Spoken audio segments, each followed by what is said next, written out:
Oh, that's so cool that you came back to play again. I mean, we kind of need you to finish off part two. So why don't you grab some snacks, take a seat, because we're about to start. Hey, welcome back to Cloud Empress. How about everyone reintroduce the audience to their characters? Hi everyone, my name is Emma and I am playing Rose the Pretty. My name is Meg and I am playing Gord Dragonfly. My name is Bill, and I'm playing Jer, Devil of Freno Bay. I'm Eric, and my name is Christian, and I am playing, the Lordling, Aiden Onwill Allen, Artan Eldoras the Eighth. And then Eric, are you able to reintroduce yourself since you two were spliced together? Yeah, I'm Eric, and I'm playing the Mud Eel. Mud Eel, okay, great.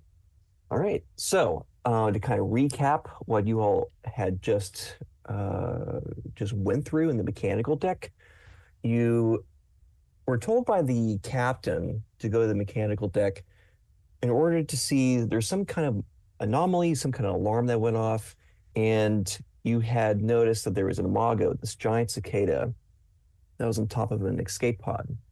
And Eric's character, Mud Eel, a magician, had made the escape pod grow bigger and get out of its holding bay, and it dropped.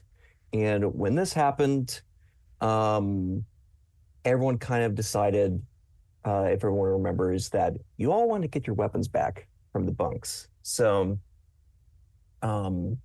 with that, do you all want to go up there? Do you want to say anything to each other, or speak to the captain over the intercom? There's also Small Onion just kind of awkwardly standing there beside you all, having no power whatsoever over the situation.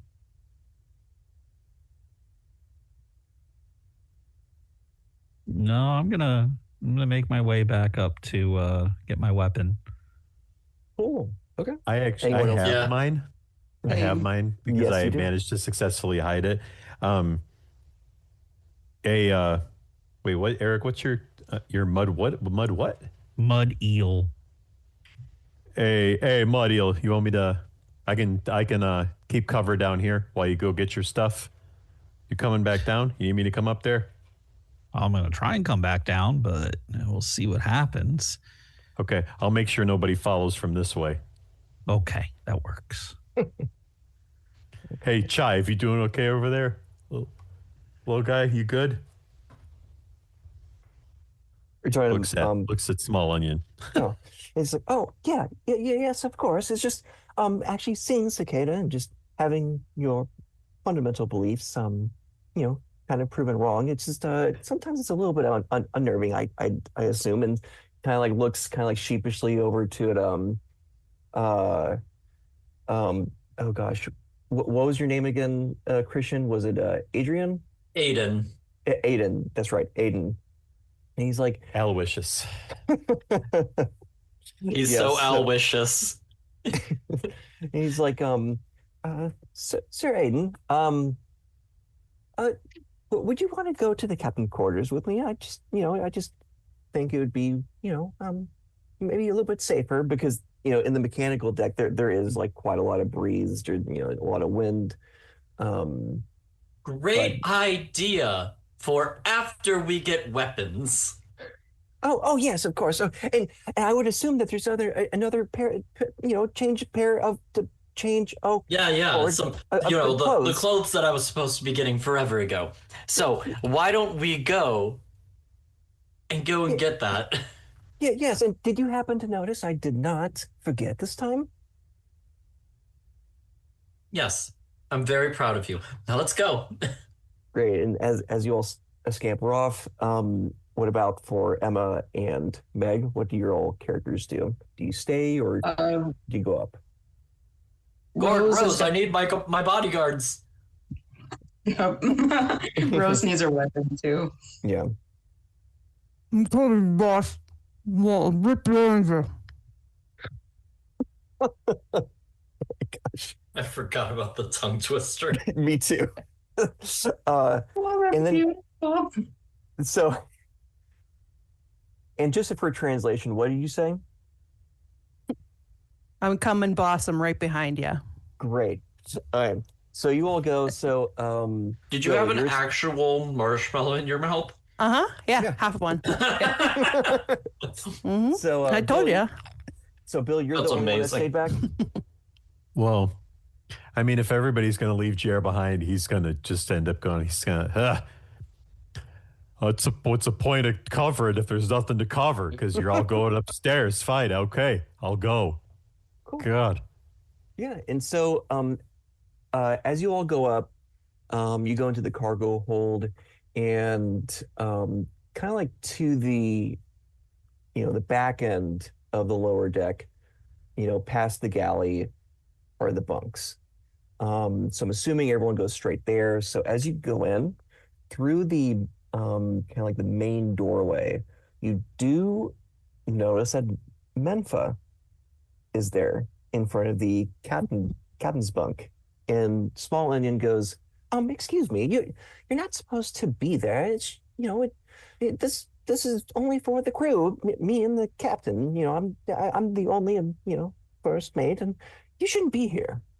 And you see Menfa just goes, I'm sorry. I just happened to go into the wrong room. It's no bother at all. I'll just go out. So she does kind of actually, Menfa, I wanted to chat with you a little bit. Didn't you say that you did, what was that, human imago relations or studies, or what was that? Yeah, well, I do study, of course, the imago, and people call us a cult, but I would say it's more of a following of the the land of the cicada. Of course, it's just all life is precious, and so are they. We're all together, right? Yeah. Mm-hmm. We're all together. Yeah. Okay. Yeah, it's really precious until they all kill us. Yeah, she's a freaky bug lover. That's what's going on. Life lover. I mean, yeah, sure. Bug lover, life lover, it's the same thing. I'm going after Muddy-Eel to make sure he's all right. If he's still going to get his weapons, or unless we're all going to the same destination. I think it's the same destination to the bunks, right? Yeah. But yeah, so you all are in the bunks with Menfa, and so Menfa just as she's trying to shove past you all, she you see her look over everyone's shoulders past you all outside the window. Does anyone turn around at the window? It's right behind us, isn't it? So you do see from behind you all, glowing red, this aura of orange, red, everything in between, just kind of glowing through the window, making these deep shadows. And you see Menfa's eyes just grow wide and watering. She's like, "Oh, what's happening?" And you hear on the intercom, the captain goes, "Everyone," and you kind of hear static a little bit. "There's another barge. If you all happen to look out, it's being attacked by, my God, thousands. What seems like thousands of imago." And kind of what's being shown outside is just, again, thousands of these imagos being attacked by this other bean barge, where cannons and flamethrowers are kind of pelting and covering all these imago. And as this happens, they all kind of scramble in the air, kind of like birds, how they have this coordinated flock in the air. And that huge swarm slams into your bean barge with the flaming and damaged imago, and everything just starts shaking, and the bean barge goes from left to right, and everything's being thrown around all over the bunks. So with this, I want everyone to add 1 stress.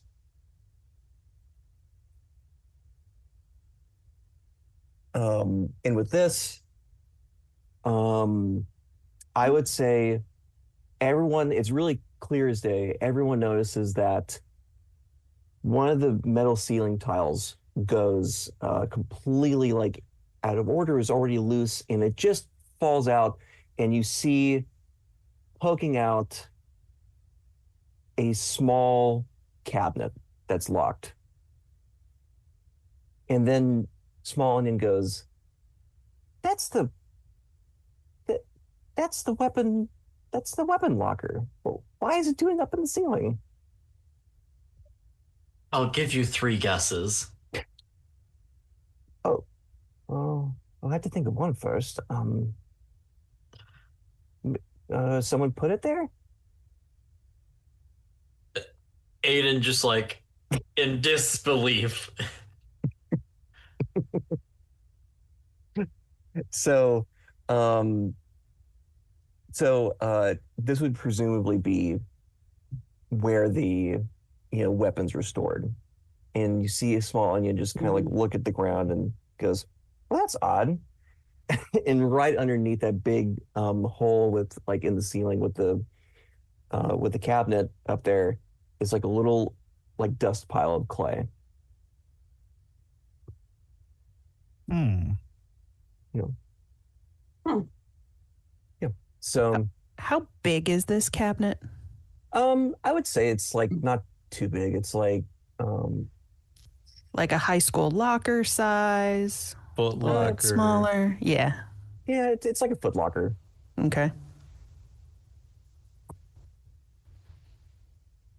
So do you all want to like get it or like explore the room, or because everyone in the room is you all, Small Onion, and Memphis still. So Small Onion, that's locked, right? You've got the key? Yes. Well, I don't. It should be underneath the captain's bunk, of course. But he said I shouldn't be touching things that are his. But I guess under these extreme circumstances, maybe it would be permittable. That's perfect. It's perfectly. Right. Wait, what? Huh? Oh yeah. Just get the key, Scallion. It's gonna be fine. Just get the key. Yeah. So he kind of like shuffles over with like his little fist going up. And so Small Onion's like getting that bunk and really going underneath the mattress, and she goes, well, that's odd. It's not here. Not here.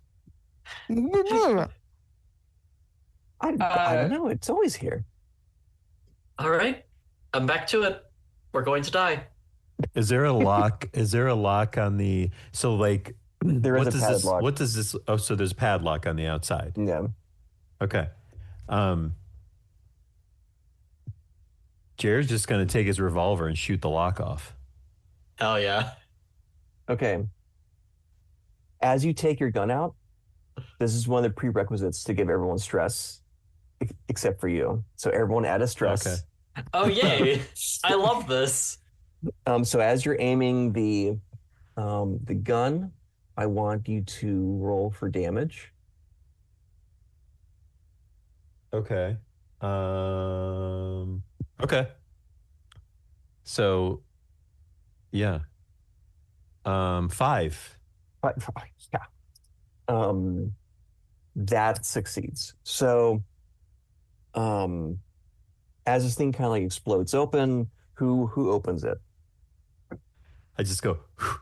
I blow on the revolver and like just kind of put it back in my back or wherever the hell I'm keeping it. Jared, I never doubted you. There's your key. You totally doubted me, but it's fine. Hey, you're right, I did, but you know what? I was wrong, and I don't admit that lightly. Mud, yeah. Oh, yeah. I know. Hey, Mud. The chest is open. You can get your stuff out now. Oh, nice. I'm gonna go over and grab my flare rifle. Nice. Yeah. So you got that. Anyone else missing their weapons? I'm gonna get my pea shooter. Nice. Yeah, Rose has a pea shooter as well. And I have my military rifle. Cool. Yes, awesome. And so you hear now Menfa just kind of like shoving past, and she's like, I don't feel safe in this barge whatsoever. I I think I'm going to ask the captain for us to land as soon as possible, because do you see all those ships? And you do see not just one, but multiple ships, like a handful of ships, like just almost completely engulfed in fire, like shooting Imago. But this beam barge is still largely intact with very minimal damage. Hey, hey, lady, let me ask you a question, if I can do that for a sec here. So you know those bug things, the creepy things that you worship or whatever, they smashed into this barge and like made us jiggle around. That's all these fires, all this crap going on out there. That's from your bug pals, you know. Well, of course, but that's only because, did you see they're attacking the Imago? So I mean, what are you afraid for? If you're a supporter, don't they smell you and know who you are? Shouldn't we be better off because we're with you? They're animals like anything else that, they get confused, and I don't want to be a part of the confusion. I want to live and help them another day. So you know that they'd kill you, basically, is what I'm hearing right now. They have been known to take a few lives, reportedly, in the news. But you're into that? That's your thing? No, I feel that I've, accurately, explained myself. I just feel that, they're animals, they're bugs, they kill. Maybe we just bring Mentha along, and then, just if we need to, get out of somewhere, just a little boop, little push, Oh, like if we need to lighten the load? Yeah, you know exactly what I'm talking about, right? Oh my gosh. Yeah, I gotcha. Mentha, you're good to join our crew, and yeah, come on, we'll get out of here alive. I'm not looking to join your crew. Let me give you this red shirt. You're joining us to get off of this place. I don't consent whatsoever. And so as she says this, you hear on the intercom the captain go, and there is like a little speaker in the bunker. So things just got worse. So maybe, you don't know. It could be good news. So the captain goes, so there are two things. There's good news and bad news. Does anyone want to know either one more? What the fuck? Oh, you don't say. Oh, it's almost like there's gonna be bad news with the thing we could have prevented. Yeah,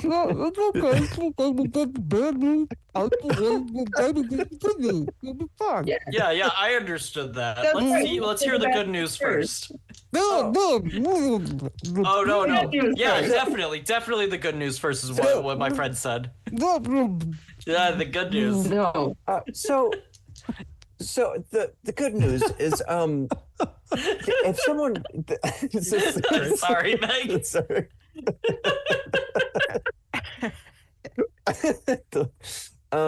So you hear him just go, well, if someone can just go to the observation deck, the good news is, well, it doesn't seem like good news at face value, but because of what the scuttlebutt is going out and in the air, in the air space right now, I've become completely lost. And I don't know where to go. But if someone goes to the observation, the good news. No, it will become good news. It sounds like bad news, and then that means that there's worse news.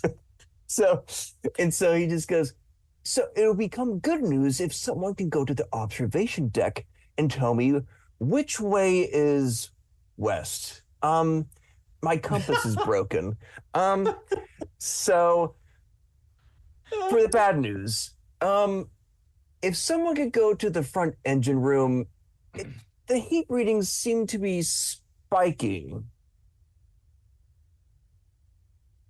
All right, so translation, everyone. The captain doesn't know where we are and is probably going to crash us into the Imago if we don't go to the observation deck. And the engine is probably about to explode. a Aiden Airwalk malicious. Why don't you go up with your bodyguards up there? Because see, I know if anybody should be going up there to make sure that the captain doesn't crash us, it should be the guy that cares the most about himself more than anybody else. So you'll make sure that he flies a straight and narrow, right? So yeah, you go up there. Maybe I'll go check out this engine room, and Muddiel, you can come with me if you want, unless you want to go with them. No, I'll go with you.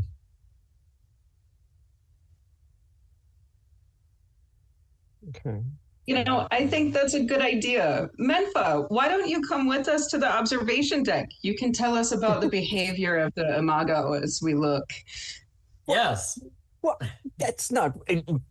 You all are taking advantage of an old woman. I'm just wanting to have the captain just park this ship, and you're preventing me. Lady, Linda. Jer leans in. Jer leans into Aiden and whispers, but not whispers because he really can't whisper. Hey, Aiden there. Just remember what we talked about, how the plan, the just in case, you know what I mean? Yeah. Oh, yeah. I start nudging you back. JIC. Yeah. Yeah, Menfa, you go help. Good job. Keep it up. Thanks. Appreciate it. That captain will land in no time. And I just I walk away and head towards the engine room. So, Menfa, if we go to the observation deck, we can point the captain in the direction of landing. And we can observe the landing location. Well, yes. Look, I know that you're a cultist and you don't really do well with logic, but this is super simple stuff. We go and we look to where we're supposed to go. Not cult. Well, let me make may I make a page to my compatriot Genmo first?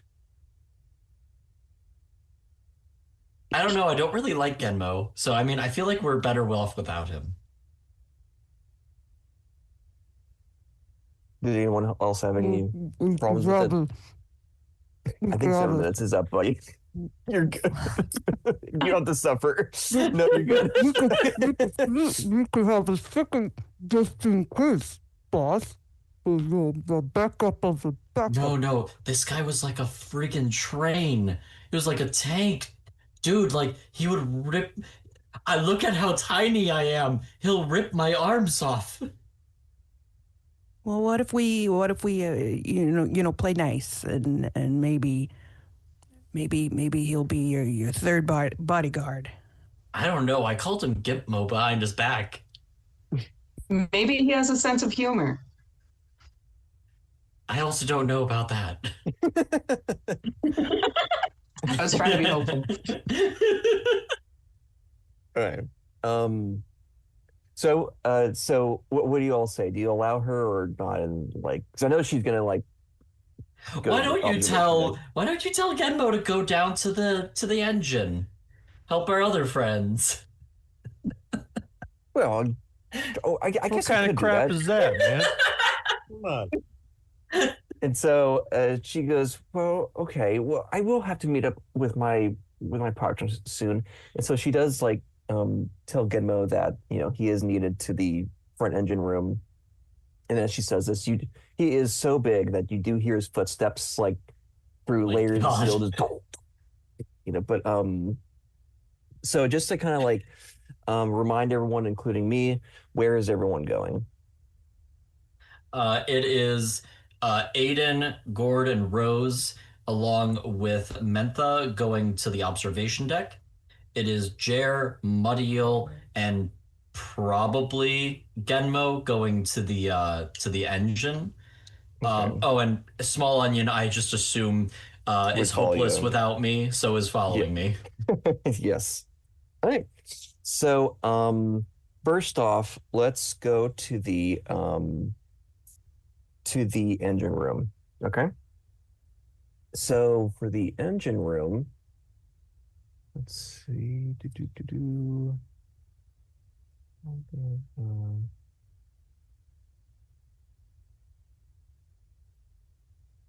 Okay. So for the front engine room, um, as you get closer to the store, you kind of feel this irradiating heat. And like from the small little like glass that like gives you a little bit of a viewport into the engine room, you do see like flashes of light and kind of like almost like beads of like watery like sweat, like like dripping down from the window. But I will say the fact that like you can feel the heat of this engine room, which is for everyone, this is not normal. This freaks you all out. And it's quite stressful. So everyone approaching the engine room, take one stress. Fine. What happens when you get to 10? Right. So to 10, pretty much you're almost entirely screwed when it comes to panic. Okay. Yeah, but again, panic isn't like the worst thing in the world in this game. Now, if it was Mothership, I would be really worried for you. But they're fun little things. But I will say, like if you were traveling, you'd be able to get this like the stress down. But since this is just like a two-parter, it's a little difficult. But yeah. So what do you all do now that you're kind of like seeing this engine room just really overheating? Can I just get a read off the door at all? Like if I feel or get a sense of there any pressure behind this door? Pressure? No, there's no pressure. It's just building heat. You can kind of tell like if you try to touch the door, it would be like you would like actually kind of like burn you just a little bit. So Mud, it's pretty hot in there. Let's see. Maybe I got something that could help out with that. Do I got a spell that I could use here? No, I don't. Yeah, not much I can do about that. Is this the only way in and out? Yep, this is the only doorway to go in. Or is there a way to vent this place? I mean, it won't kill you to go in there. It would just be extremely discomforting. You know what? You only live once, and my teeth are, melting every time I cast a spell. So, yeah, I'm gonna go ahead and open the door. That weird ass shit. Jesus. All right, yeah, you're gonna go in. Yep. All right, yeah. So, as you go in, I'm following. Sure, yeah. As you go in, pretty much, you see this thing sparking. And for Mud, this isn't a normal engine. This is a chalk engine. It's running off of like almost liquefied chalk. It's just like pure refined chalk that is just gonna last for generations if they just like keep it on. But it's obvious to everyone that the ship has run its course over a very long time. So the chalk is now overheating the engine. So this ship doesn't have too much longer if this goes on just a few more minutes. Okay, so we need to shut this thing off quick, fast, in a hurry. That's going to drop us out of the air. Yep. And I will say, for you, or I guess like for the whole group that's in there, there are handles to manually like, to kind of like to less overcharge the whole engine, but it would take a mind check to kind of figure out how to do it because not anyone here is like quite familiar with, like complicated engine work.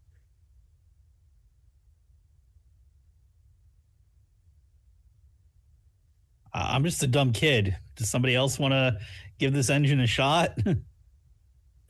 Yeah. Jer says. Jer says. I beg to.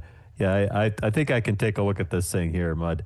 I'm gonna use my tinkering skill to try to look to find a way to reroute some of the intense overheating that is going on. So that means I get to roll with advantage Yep. Twice on to take the whatever better the of the two. applicable skill is, which is what skill? So mind. Ooh, okay. And I got to go under it, right? Yeah, roll under. Okay. Yeah, I got a 24 against a 47. Nice. Yeah. Okay. So so I will say, as you're kind of like tinkering around, you do notice that if you happen to pull this lever, you're actually going to overcharge this even more. And that's the only direction this thing goes in. And the only way you're going to be able to relieve the stress of this is to actually open up the engine room and unload some of the chalk that's overheating. Like just out into the yeah. the air? Out into the air. Yeah, okay. All right. Sure. Shit. I don't care. Into the swarm of Imago. Yeah. That's safe. That's good. What Why could not? go wrong? Sounds great. Yeah. Hey, Mud, we gotta open some of this up here, get some of this shit out of here so it kind of cools down a little bit and gets more manageable. Okay. How are we going to do that? Yeah. So I think we got to hold this thing over here and do this thing to that thing. Yeah. Okay. So you kind of, as you're like pointing around, you do notice like there are 4 large levers. So as you were tinkering around, you realize like, oh, these are the 4 levers that we can pull. So like if each person pulls with one hand each, you can unload this thing, but it requires both of you to succeed a strength check. Oh, Jesus. Sure, thanks. I believe in you. Does red banana, if I ate a red banana, would it give me any kind of bonus? No, you'd have to prepare it in a meal. Oh, okay. I don't got that kind of time. There's not a microwave down here, is there? No microwaves, no. Okay. Would the other banana that he gave up would have helped? Right, probably. No. I got a 4 and a 19, actually. Oh, nice. Impossible. And then what about mud eel? I'm going to roll that beautiful die here. Hold on a second. Die roller. 2d10. Get rid of that. 16. 16. What am I comparing that to? So it's your strength. 30. Nice. So you both succeed. So as you Nice. both, I did not think that was going to happen, by the way. So you guys rolled really well. I thought that was like that was a really mean design in the game. So I'm really pleasantly surprised. But as you all bring down these levers, the bottom hatch underneath the mechanical deck opens up, and underneath the engine, you see like this very steady kind of like drizzle of like almost liquefied chalk, just almost molten, going down. And you hear the captain just go over the intercom, "Well, whatever you all did, it's working. The levels are going down." And so you see Genmo now come through the door, and he goes, "So, am I needed?" No, Gizmo, I think we got it covered here now, but thanks for coming by, buddy. I really appreciate it. So, I'm going to ignore that. So I can Ignore leave. what? I appreciate you coming. What? That was a nice thing. I said something nice, didn't I?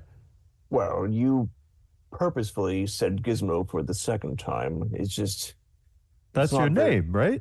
It's Genmo. Oh, Jesus. I did it again. okay, Genmo. Genmo. Yeah. Genmo. Well, hey, Gen, buddy, thanks for coming down. Everything's cool. I don't know why your partner up there. Why does she like these bug things anyway? These things are creepy. They're gross. We like these bugs because they were here before humans, and I'd say just we have to appreciate for what they give to the land. Oh, okay. Sure. Yep, got it. Yeah, you're Minva there. She's upstairs. Menfa. Menfa. Yeah, that's what I said. Menfa, right? Okay. Menfa.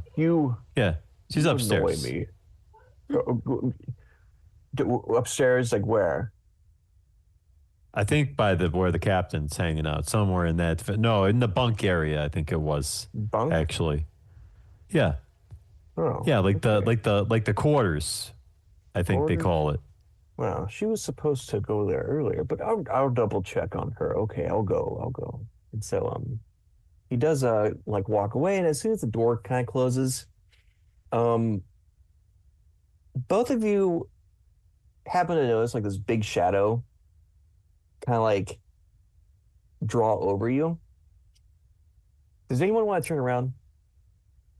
I mean, yeah. Sounds like a smart idea. Yeah. Yeah, so as you turn around, this open hatch of like just pure chalk kind of like raining down has attracted a juvenile imago. Is about waist high to both of you, but it's like flying in the air, like looking I shoot down. it in the face with my gun. I make it giant sized. so this is where I will do a little cliffhanger, and we're going to go to the other group and come back to you fair. all. Yay! Yes. I love this. So now we're going up to the observation deck. You all start to smell like a little bit of a putrid odor, almost like it just smells like decaying death as you're kind of like climbing up like these kind of like this tight tube of, like a staircase. And you hear Small Onion just go, I wonder what that is. What is that? I don't understand.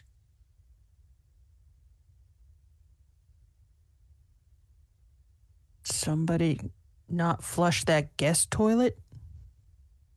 There's no toilet in the observation deck. Are you serious? No, of course not. And so you do hear like someone like having heavy breathing as you're getting closer and closer to the top of it. And so you see blood kind of like dripping down now from the top of the observation deck. How do you all react to this?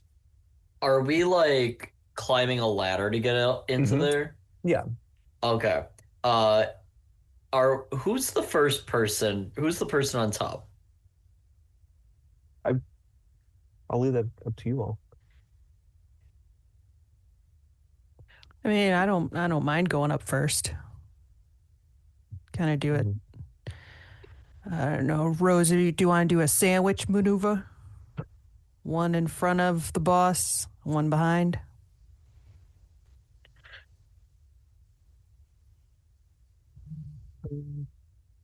Let's see. Oh, Emma will have to get off. So she'll, we'll just pretend like she is with us in spirit. Yeah. But yeah. All right. We'll kill off her character horribly first. Right. Yeah, so Meg, your character is up front.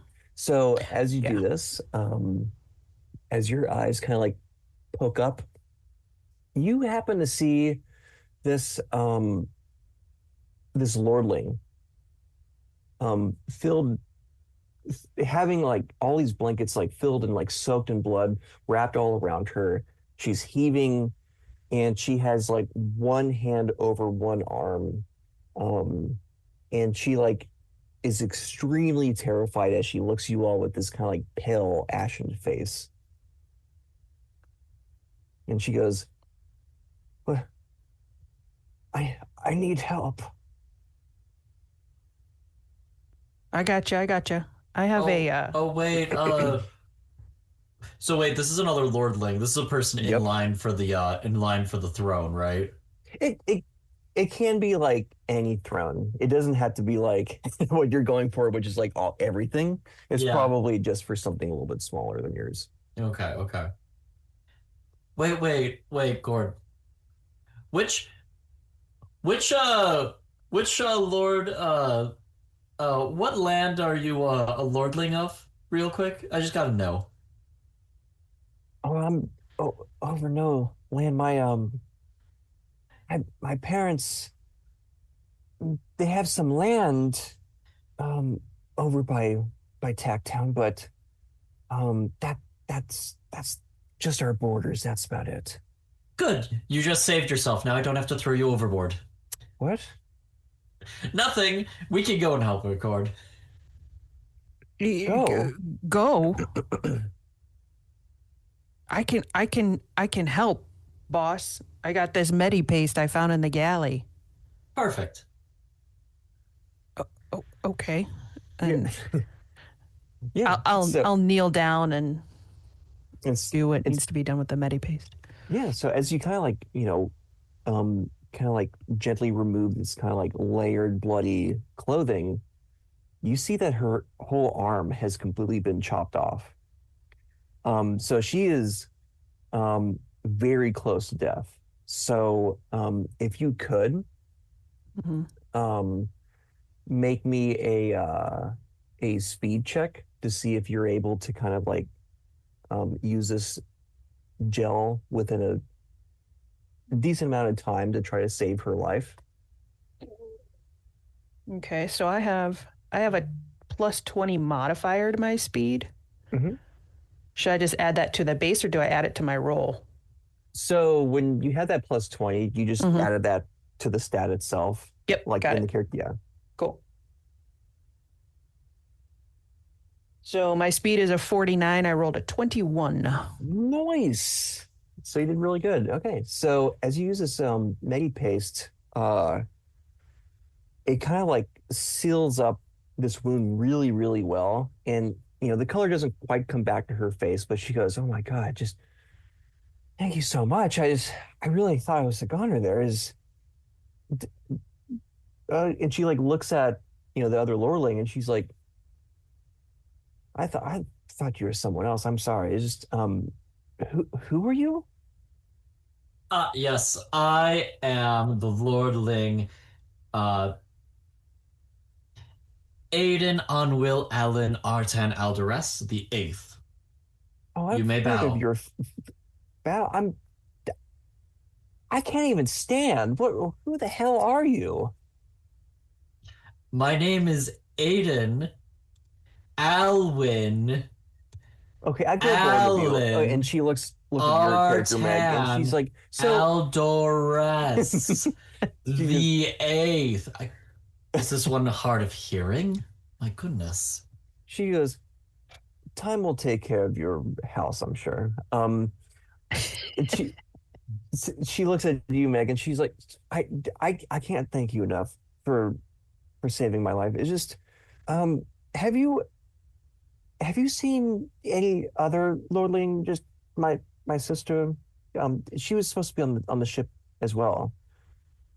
We've heard there were other people on the ship, but we haven't seen anybody on the ship. Before we go looking for more people, what did this to your arm? Well, I had to make a quick exit, and so I had to run away from home. You might expect, but I just needed to get on the bean barge to, start new, if that makes sense. You ran She was away. disowned. No, I was not disowned. Would you She was take found not worthy. Oh boy. Okay. And so she does like grab a little bit she grabs like a little knife and she goes, even at my state I could still take you, weakling. Wait. We don't need to be fighting on the ship. We got other issues. And I can count. So I see 1, 2, 3, 1. I think that 3 is greater than 1. Well, there's only one asshole. Whoa. Well, that would have to be yourself because you're the one throwing out names now. And as she's like about to take a deep breath and just really like pop off on you, you do encounter another imago attack. So you see this swarm just piling up over and over, like these layers just slamming into the bean barge. And as this happens, which I do have to roll for the damage of the ship. So, okay. Yeah, so this is where we all die. No, not yet. So as the damage hits the ship, let's see.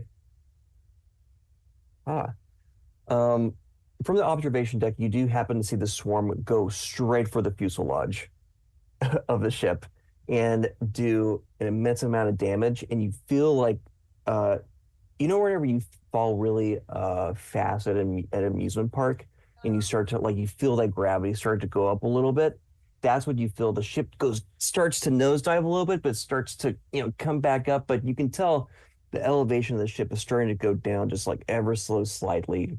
And you see like all these ships starting to go down, and from the observation deck, there's not really a lot of ships left other than yours. So what do you all want to do in the observation deck? Because I know that you're here to figure out, which way west is, which is marked, but is there anything else you want to do? Well, anyways, we don't really have time for you one-armed lordling. We need to go and tell the captain where to go now. And she goes, well, I could help. Anyways, Captain. And okay, yeah, so you're on the comms, and he goes, yes, of course. Well, which way is west? Am I going the right way? And you see that he is like going north. So he's going the opposite, like really almost the opposite direction. Okay. So currently you're headed directly north. So I'll need you to turn the wheel 90 degrees to the left. And so he's like, oh, yes. And like the comms go down, and you see like the ship now starting to go west. And you feel like all of like the gravity kind of like shifting. The turn of the ship is like now like different degrees as it's turning. But you don't hear the rest of what the captain was going to say. And you hear a small onion just go, what's going on? I Probably think something horrible. I think we're gonna go check on the captain. Is that where you want to go, boss? Honestly, no matter where we go, we're probably all going to die. So sure. All right. Yeah. So, does everyone agree to go down? Yeah.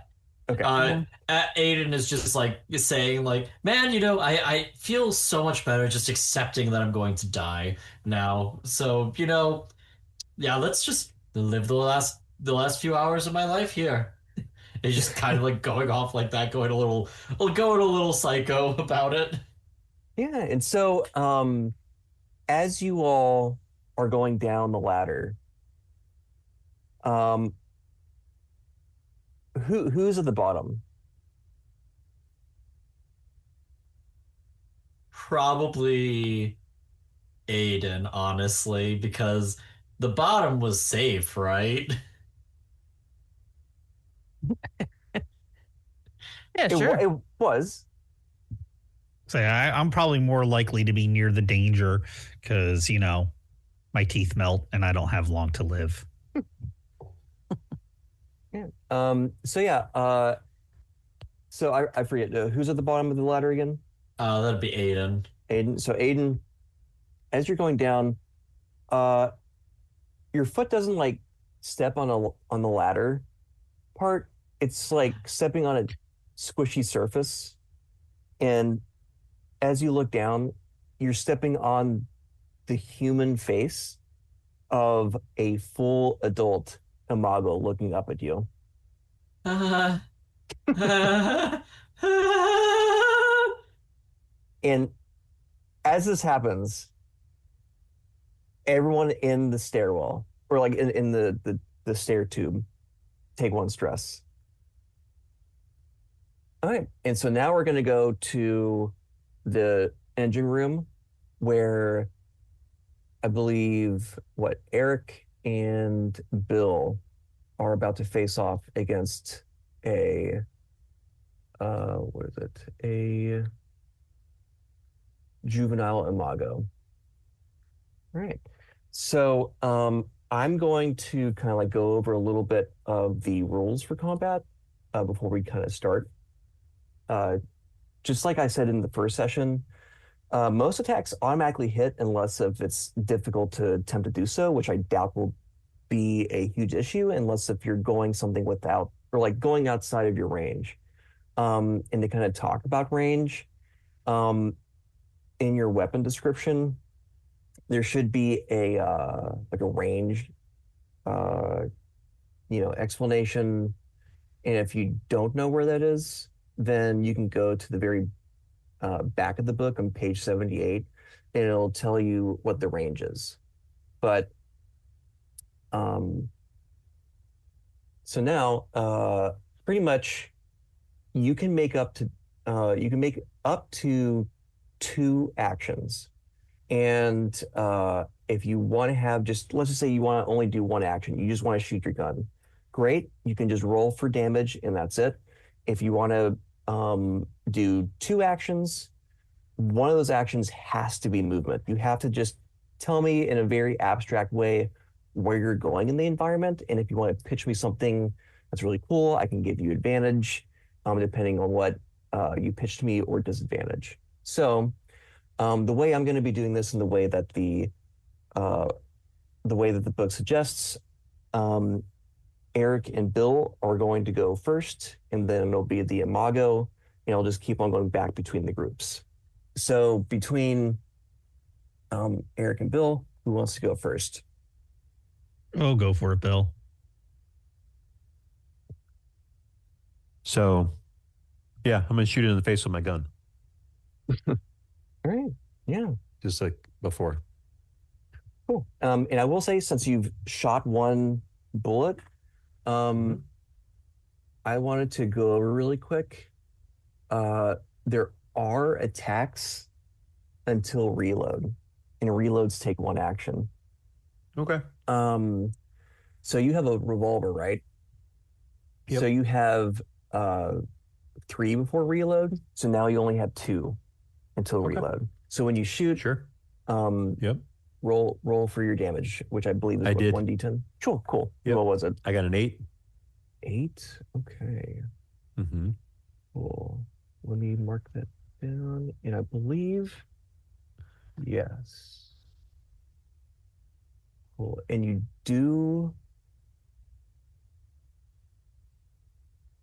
Oh, nice. Okay. All right. So 8 damage. And I have to roll a 1d10. And you'll see why. Can't wait. All right. On a 7 or higher, pretty much like whenever an imago pretty much takes a certain amount of damage, he calls for help. And so that's what he does. But just see this kind of like flurry underneath the engine room start to really buzz. So the help hasn't come just yet. So as this kind of like transpires and the revolver goes off, Eric, what do you do? I don't really have any spells that are going to help me here, so I'm going to fire a flare in its face. Cool. Okay. Roll for damage. Where'd my sheet go? Damage. It's just 1 damage. Okay. Yeah. So do I roll a D or is that just the one? It's just 1. Yep. Okay. Just 1. All right. So as you do this, it kind of like really pisses it off because it's in the face. And so you see the cicada really just kind of like flare up, and it goes for like a close range attack on I'm gonna roll for who's gonna attack. Okay. And Eric, it's gonna attack you. Okay. So it's gonna go for a horn attack. And okay. Oh my god. Do it. So it does armor 10 damage. 5. So it goes right through your armor. And you take a wound. So your damage is a 0. Boom. All right. So now it goes back to you and Bill. Well, I'll just pop him in the face with my flare again, and because I got 3 flares, so I'm gonna do that. Can I move after that, or is it 1 action and movement, or only you just have to move. Okay. Like even before or after. So after I pop the flare off in its face, I want to kind of hobble myself toward the back towards the door. Mm-hmm. Cool. Okay. So yeah, you do get a long range from it. So it can no longer do a close range attack what it just did to you. So now, Bill, what do you want to do? I'm shooting with my gun yet again, and I got 7 damage. 7, and I'm also backing up. Okay, cool. So both of you are long range, and so as this transpires, I do want to update you all. It's on its 2nd wound with 7 damage.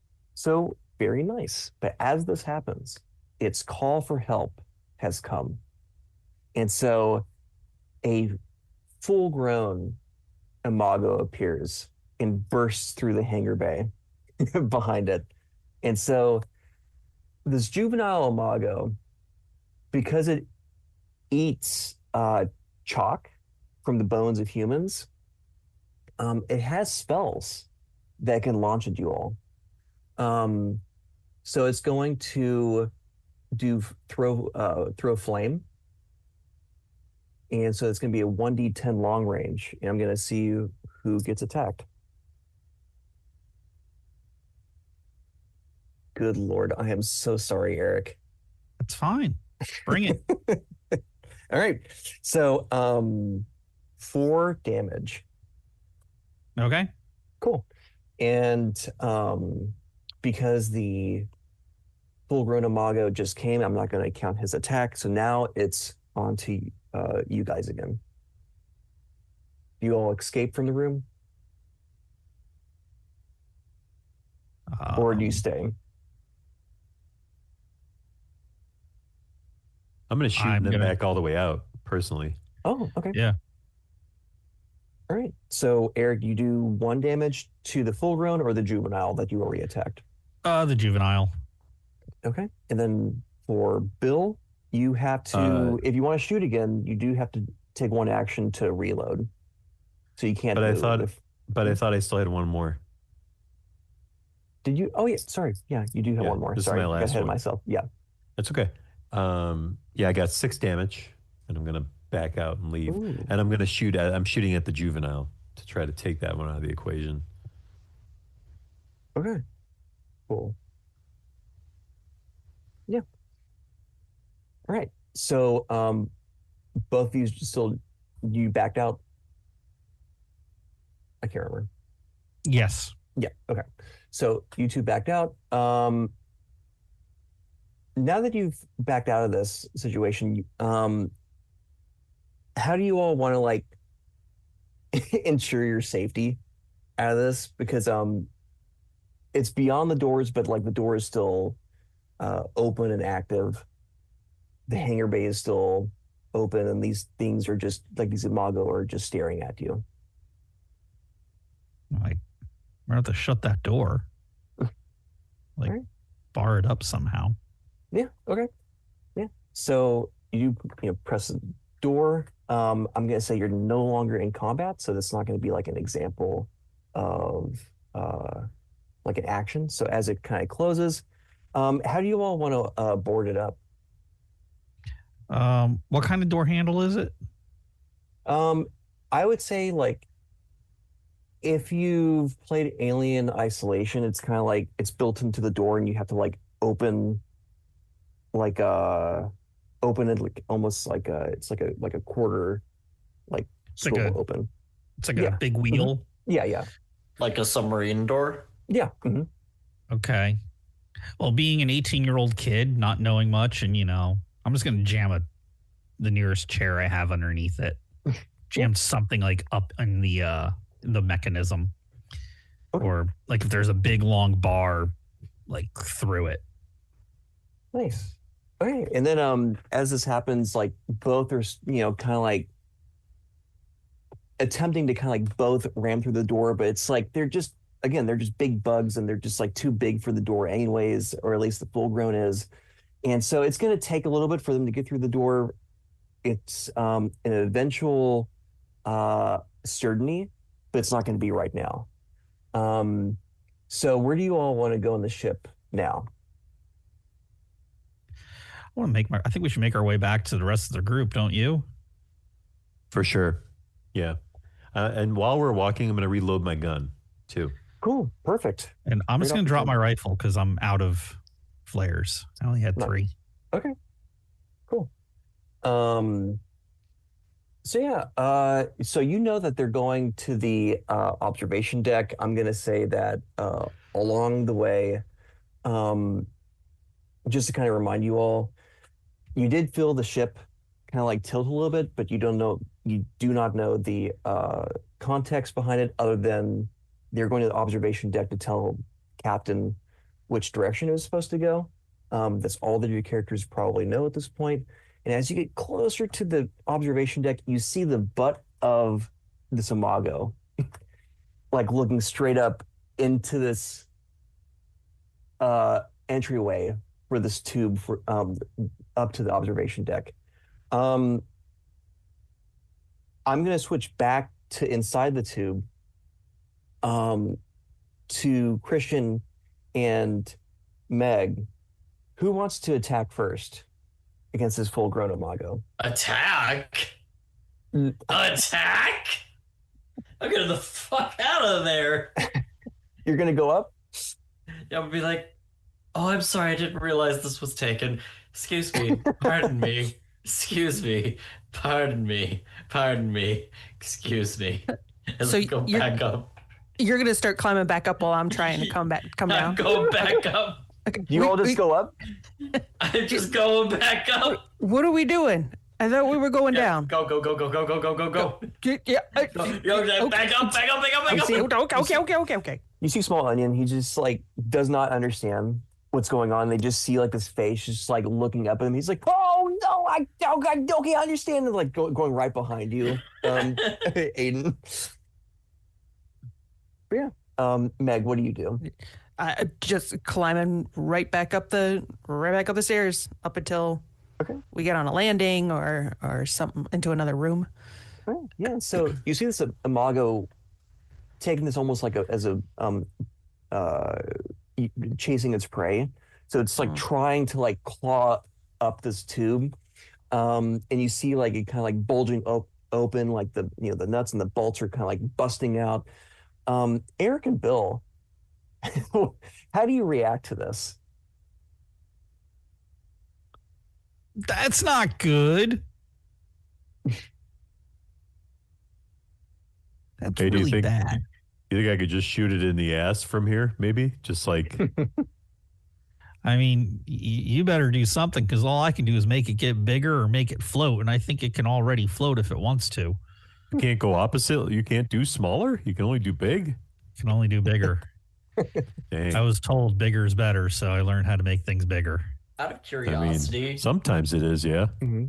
Out of curiosity, what would happen if you made it bigger in that small passage? Because it has to like push through the metal like walls, right?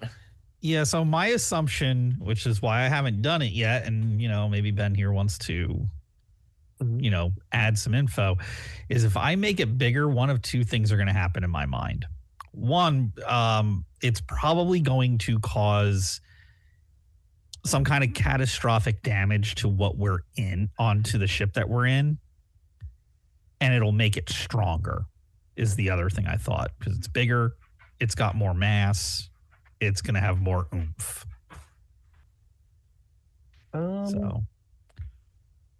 Yeah, so you're kind of right. So the official effect is targets the caster of a nearby character, doubling their size for 20 minutes. They deal an additional 2d10 damage in melee combat. Yeah. Huh. The creature does an additional 2d10 damage? Anyone that you a player character or a creature. Yeah. Right. Anything that you put the spell on does additional damage. That's what I'm thinking. Yeah, wow.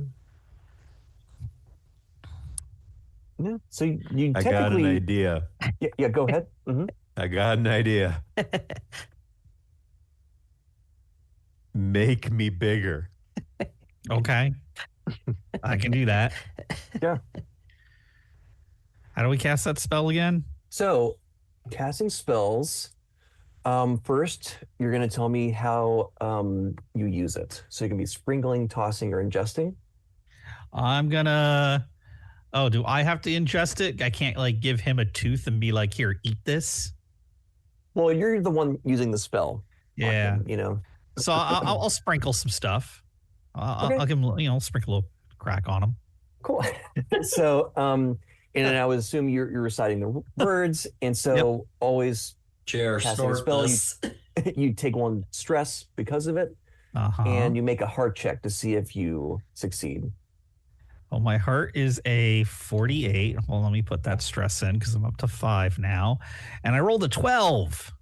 Nice. Cool. Yes. And you could have rolled for advantage this as is well, gonna be because I think you have spell casting, right?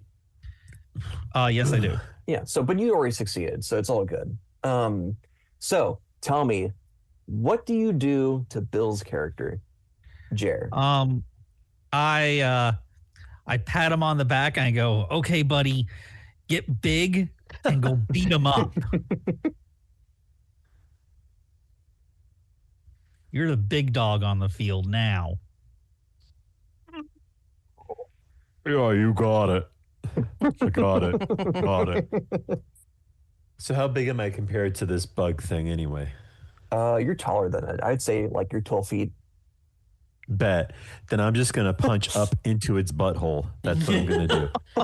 Let's go. So it's I will say, I didn't expect you to do exactly that. Mud, hold your breath. Close your, just close your mouth. Man, we could have put you in the bug's butt first and then made you big. Oh, yeah. If we just had Ant-Man going up and If I just had some pin particles handy. Right? Spit on you, get you all lubed up, and just shove it Oh my in. god. Quick, everybody spit on Bill's character. It's fine. Yeah, We got a plan. So roll 2d10. Oh, I will. Me. Oh wait, That was for before you me. do that, before you do that, I do have to have let's see.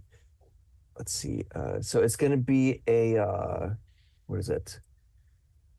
Whatever the strength check in this game is. Is it strength, right? I can't remember. Mm-hmm. Yeah. Yeah. So do the strength check and tell me if you do that. Exactly that. because if you're unarmed, you do have to make an extra check. Okay, that's fine. I'm gonna also use my wait, hold on. Let me make sure I got this right.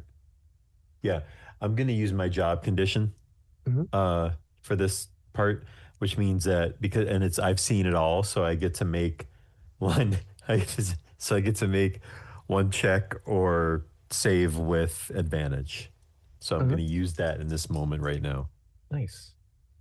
In the hopes that it actually did not help me because I missed with both. Because I'm not very strong because I'm old. Okay, so what I will say, instead of doing 1D, instead of doing 2d10, you're just going to still do 1d10. Okay. But because you kind of whiff it a little bit, you do take 1 stress. Okay. I do 7 damage though. Nice. Okay. Fist to butthole. Just saying. All right. That's gonna sound great on tape. You're gonna sock puppet this bug. Oh god. So I will say, it's reacted to this, but it's still kind of like stuck. So it's still trying to get out. So I'm gonna go back to the other group just for a split second. Do you all just like stay up there? Do you hear like this punch, like a extra loud Jer, deeper falsetto? Could I at least say out loud? Could we retcon just so I can say out loud?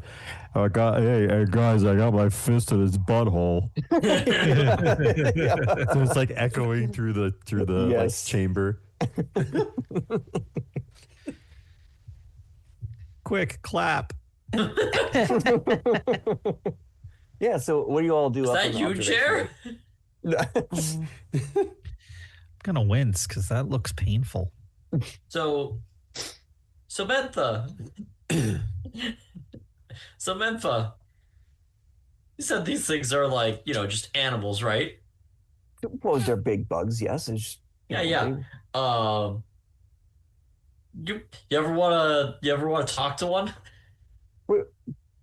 Well, that's of course my, intention. Of course, I just not right now, I guess. Yeah, but what if I had like a way to like, give you animal speaking? That's not where I thought this was gonna go. Okay. So yeah, Menfa just goes, animal speaking. You have chalk? I have such a power, and I do have a stick of chalk. Oh, yes, of course. Yes, yes.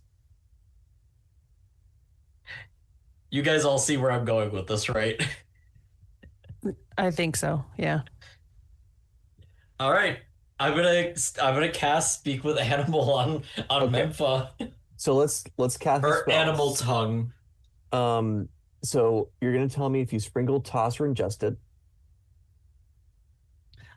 So I take the chalk, and I'm going to technically, I guess this would be sprinkle, but I'm gonna take it and I'm going to like put some on my fingers, and I'm going to like start writing like runes and like language on Menfa with it. Okay. Oh, nice. Okay. And take 1 stress and then do a heart check. Yep. And I have spell casting proficiency, so I get to roll with advantage, right? Yes. Mm-hmm. Remind me, that's just rolling 2 D100s? Okay. Yeah, 2 and then taking the best out of both. Oh, well, you know what? It's good. And the first one was a 5, so. Nice. And I'm also, my heart is 59, so. Oh, you're good. Yeah. So tell me exactly what you do. So yeah, I write all of this stuff on Mempha, and it just kind of like starts to glow and then start to sink into her body. And she immediately like ribbits like a frog and then makes like horse noises and then like can now speak normally. There you go. Now you can talk to it. And so she goes, oh, yes, yeah. And so she kind of like looks down, like down basically, what looks like a porthole just going down. She goes, Yeah, so Margot, I don't know what your name is, and so she kind of like you can't understand what it's saying back to her, but she whatever is being heard, she like her face turns pale, and she goes, "Oh no, what what have I done with my life?" I didn't know that would actually work. I thought that it would fail and she would like get out of the cult. I didn't think she would succeed and then get out of the cult. And she's Mhm. But that was pretty impressive, boss. That's good thinking. Thank you, thank you. The other reason that I cast it on her is because of the secondary effect of the spell. Oh, when does that Yeah. kick in? After it's done in 30 minutes. So for the next 3 days, nearby animals follow them. So we only got to stay alive for the next 30 minutes, and we should be in the clear. Yup. Got it. Right. So and she's just like, Then we just throw her overboard and they'll all follow her. she looks at you all and she's like, I really recommend that we leave because there are no good intentions with that thing down there. What did it tell you? It just kept on saying that we're a meal. It just wants our bones. There's nothing else. It's just primal hunger. Yeah, so Nothing you should else. tell Genmo to come help us. It just You're a kept big- saying there's big, something strong up my friend. ass. Um, so, and she's just like, well, I assume Genmo's busy now. I don't want to bother him. Call Genmo now. And so she goes, well, no. He's doing what he needs to be doing. What did you do? Nothing. What did you do? I didn't do anything. I swear that you will be thrown off this bean barge if you don't tell us what you and Genmo did. I didn't do anything. I don't even know what Genmo did. I don't know what you were talking about. I'm an You just old, said he's evil doing woman. what he's supposed to be doing. Yes, of course. He's What's he help- supposed to be doing? He's supposed to be helping us land the bean barge. How? How? By descending us, of course. And she's like, see, we're off to our heading. And she goes, oh no. And so as he kind of like You points can't- past the observation, Oh no. you see that the bean barge is going straight for this dense acid cloud.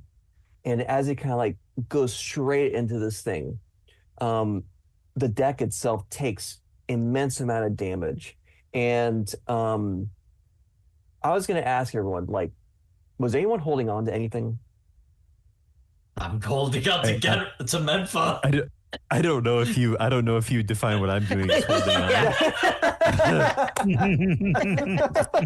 I'm gonna say yes. That's it. Yes. That's right. I mean, it might be holding on to me a little bit, clenching, if you will. Yeah, it's it's got a hold of you.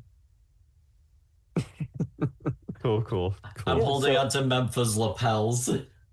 Well, anyone holding on to like the structural integrity of the ship itself, you don't have to roll.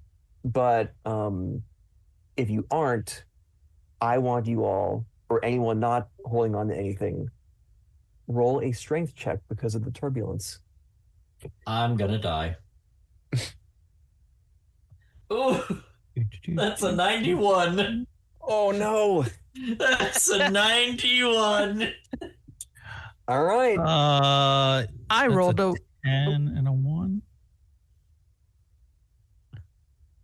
A 1. A 0-1. Wow, that's really good. All right. Okay. So I will say, Christian, because you failed, you do take 3 damage. Can I also suplex Menfa because I said I was holding on to her? Yes, just give me a moment as I deal with everyone else. So with everyone else, if you've succeeded the strength check, now you have to succeed a body save, or else you totally fail the whole thing. Well, I failed my strength check. I rolled a 100. Yeah. Okay, so you take 3 it was damage. 3. Yep. Okay. Damn. A I failed. 100? Was it 3 damage or is it 3 damage. Is it 3 stress? Nope, this is damage from the This is turbulence. damage. Okay. Sorry. Mark the Aren't I secured because my, you Yep. know. You're good. You're good, buddy. Cool. I Great. rolled a 95. Oh no. Yeah, so you take 3 damage. Oh wait, the body save, yeah, it's still 3 damage. You take 1 stress. Do I have to make the body save if I failed the other one? Okay. No. All right. One So, more stress. So as this happens, Christian, tell me what you're doing exactly. So yeah, as I'm holding on to Menfa, I feel the ship buckle and I throw her in front of me as I fall to the ground. Oh my God. So yeah, she's completely incapacitated, but she's an old, feeble woman. You've just like broken this old woman. It's like this kind of like Bethesda ragdoll, like the leg Look, just. I never said that Aiden was a good person. So you did you not. do see this other lordling just go like, "What in Sam hell are you doing to that woman?" I'm sorry, did you not just feel as the entire ship just buckled? Yes. Well, do you blame her for that? I was holding on to her. What do you expect me to do? So, as this happens, we're gonna go back down to the man with an occupied fist. So tell me what you want to do, Bill. Oh, I will. So, He twists. so what I'm gonna do is I've got one hand up there, and how like I'm assuming we're on like ladder, right? Mhm. Yeah. So both of my feet are on some sort of a rung or step or something. Yeah. Yeah. Okay. So I've got and I'm big, so I'm already like filling up a good amount of this Mhm. little like, what do you call it? Chute or whatever, right?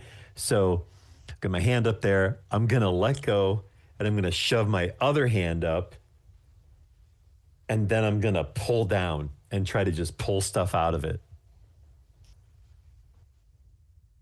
So I'm gonna need you to roll a strength check. Sure. I expect this to not go well. I want y'all to know that. Because my strength And is because not. you're huge, I'm gonna give you advantage. Ooh. No way. I Really? don't believe it. What? I got an 11 It's a critical success. against the 19. Nice. Yeah. So it's a critical success. So tell me, what exactly do you do? Mud, close your mouth. All right. And I'm trying to like grab some of its innards and just yank it out from the inside to try to damage it like internally, Nice. like severely as best as I can. Yeah. And I'm like, and you hear me go as I hold my breath. I'm gonna say you're gonna do 2 1d10 attacks. So give me 1 Okay, for the first one. that's an 8. Great. So you got rid of his first wound and do the second. That's a 6. Nice. Okay. Cool. Yeah, that did an incredible amount of damage. It's like halfway gone. Nice. Nice. So So now this thing is really it's pissed. pretty gross, guys.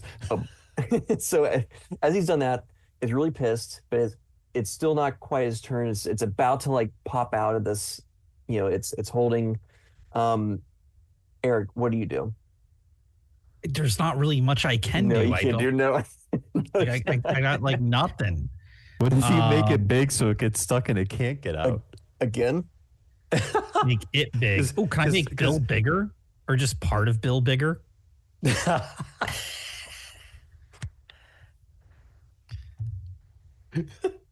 Hold on. Like I just turn him into like a giant fist. So hold on. Let me.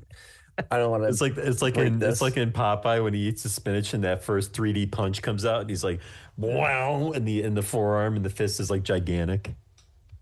Heck yeah. So it's just the whole person. So it's doubling their size. So I guess I'll give you this. You could double his size again to be like 24 feet tall if you really wanted to. And it's like, but I don't think he'd be able. Could he move around where we are if he was? No. Nope. Yeah.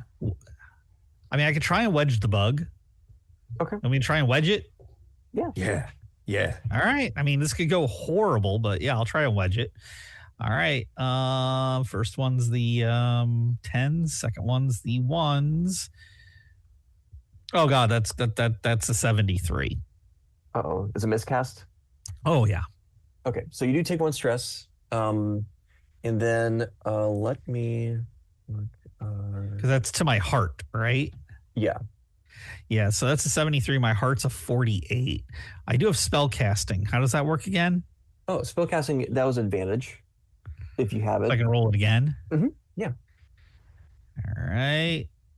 Nope, that's even worse. That's an 86. All right. So can you roll me a 1d10 for your miscast? That would be a 5. 5. So the intended effect does not occur. Instead, a random spell goes. So let's see. Can you roll me a 2d10? 2d10. Do you want it totaled or do you want it percentiled? Just add both, just for total. All right. We are looking at a 9.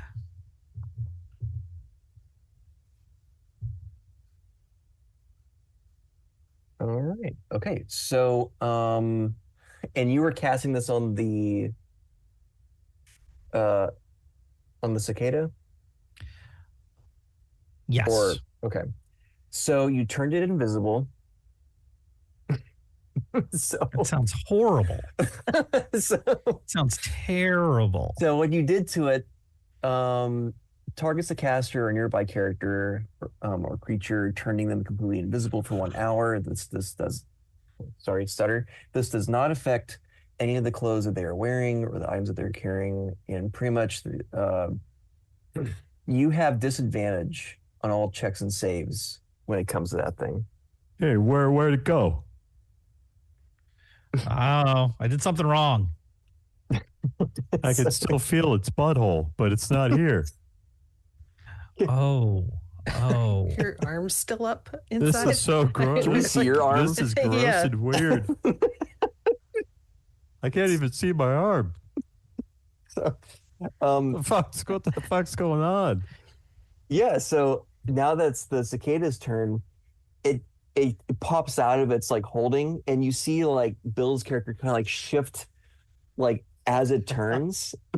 So it you hear it roar, and it tries to do like a swipe against Bill, which I guess it does. So let's see. Is it a disadvantage perhaps because it's like, well, no, it's not bigger. Never mind. No. Never mind. I thought it was bigger.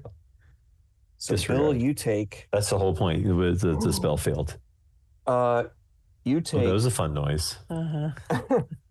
He's like, great. You take 9 damage from this attack. Oh, shit. Okay. So Okay. now it goes to the other group. How do you all? I still do not have a wound yet. I want you to You're know. close. Yeah, 100%. Yeah. I one more and I've got a wound. So. Yeah. So That doesn't feel good at all, guys. What the hell's going on? I can't even see what. Bud, what did you do? I messed up, man. I messed up. yeah. So yeah, the other group. How do you all react knowing? Or like, do you all notice from your perspective that this thing is just completely just popped out of thin air? Just it's gone. I didn't know it was high enough for us to see it, honestly. Well, if you were looking down, you'd probably see Mhm. like it's just not there Oh. anymore. No, I was too busy suplexing Medfuck for the stupid shit she decided to pull. Nice. And they get yelled at it because like the other people here are like, oh, she's just an old woman. Yeah, an old woman who's getting us killed. So, and what about you, Meg? What are you doing? I think I'd let Aiden take care of Menfa, and noticing that the imago just disappeared, I'd probably go over to the top of like the stair tube and lean down and go, "Good job, guys!" Just peer in, see what's going on, give him a thumbs up. And as you hear a good job, guys, and now it goes back to you two. What do you do? For Bill and Eric. I take out my revolver and I shoot the bug. Okay. I will say, because you can. Are you still connected with your fist? Yeah. Okay. Yeah, Yeah. So just one. you do you do know where to aim. So I'm not going to give you disadvantage on this. Yeah. So yeah. So roll for your damage. Oh, I got 10. 10? Oh, nice. Okay, so you went through its second wound. It's on its let's see. It's on its third. Dear Lord. This is a mean game. Guys, I'm getting like invisible viscera on my face and stuff. I can't just feel it. It feels so gross. I can't see it. All right. Go on. What are you doing down there, Jer? The bug's gone. Come upstairs. Son of a bitch, you can't see it's invisible. That's why you don't see it. Well, how the hell did that happen?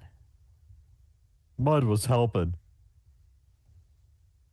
Sorry. So then Gord will turn to Aiden, who's. Do you still have a hold of Menfa? Isn't she like kind of down for the count? Mm-hmm. Mm-hmm. Okay. So boss, I got some good news and some bad news. That sounds about like how our day has been going. Which would you like first? Call back. I guess the good news. Okay, so the good news is we're still alive. Yeah. I definitely see that. Keep that in mind. So the bad news is that the imago is also still alive, and it's also invisible.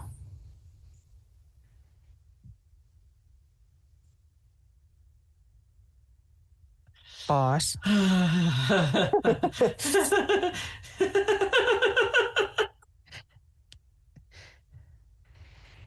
Yeah. So I think we have two options.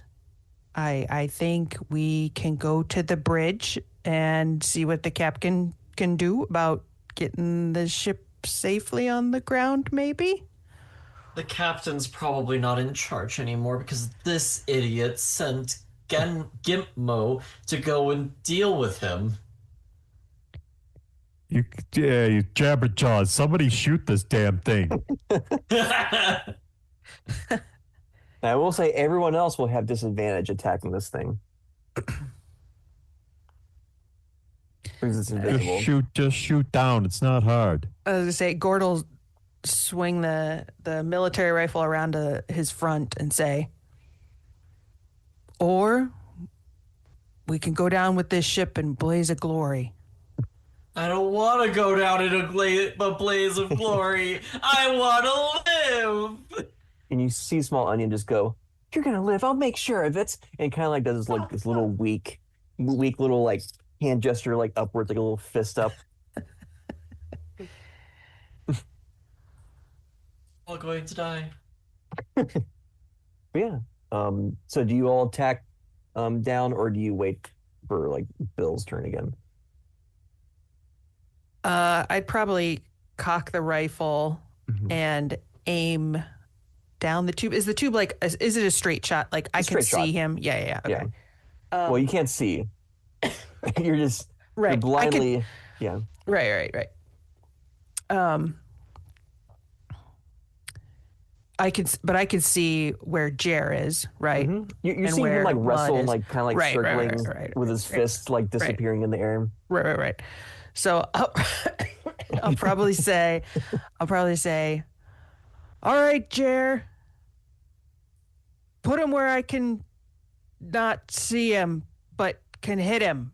Shoot where I'm pointing. Shoot where I'm pointing. You see my hand like going back, like me pointing with the gun kind of back and forth, like not standing steady. Yes.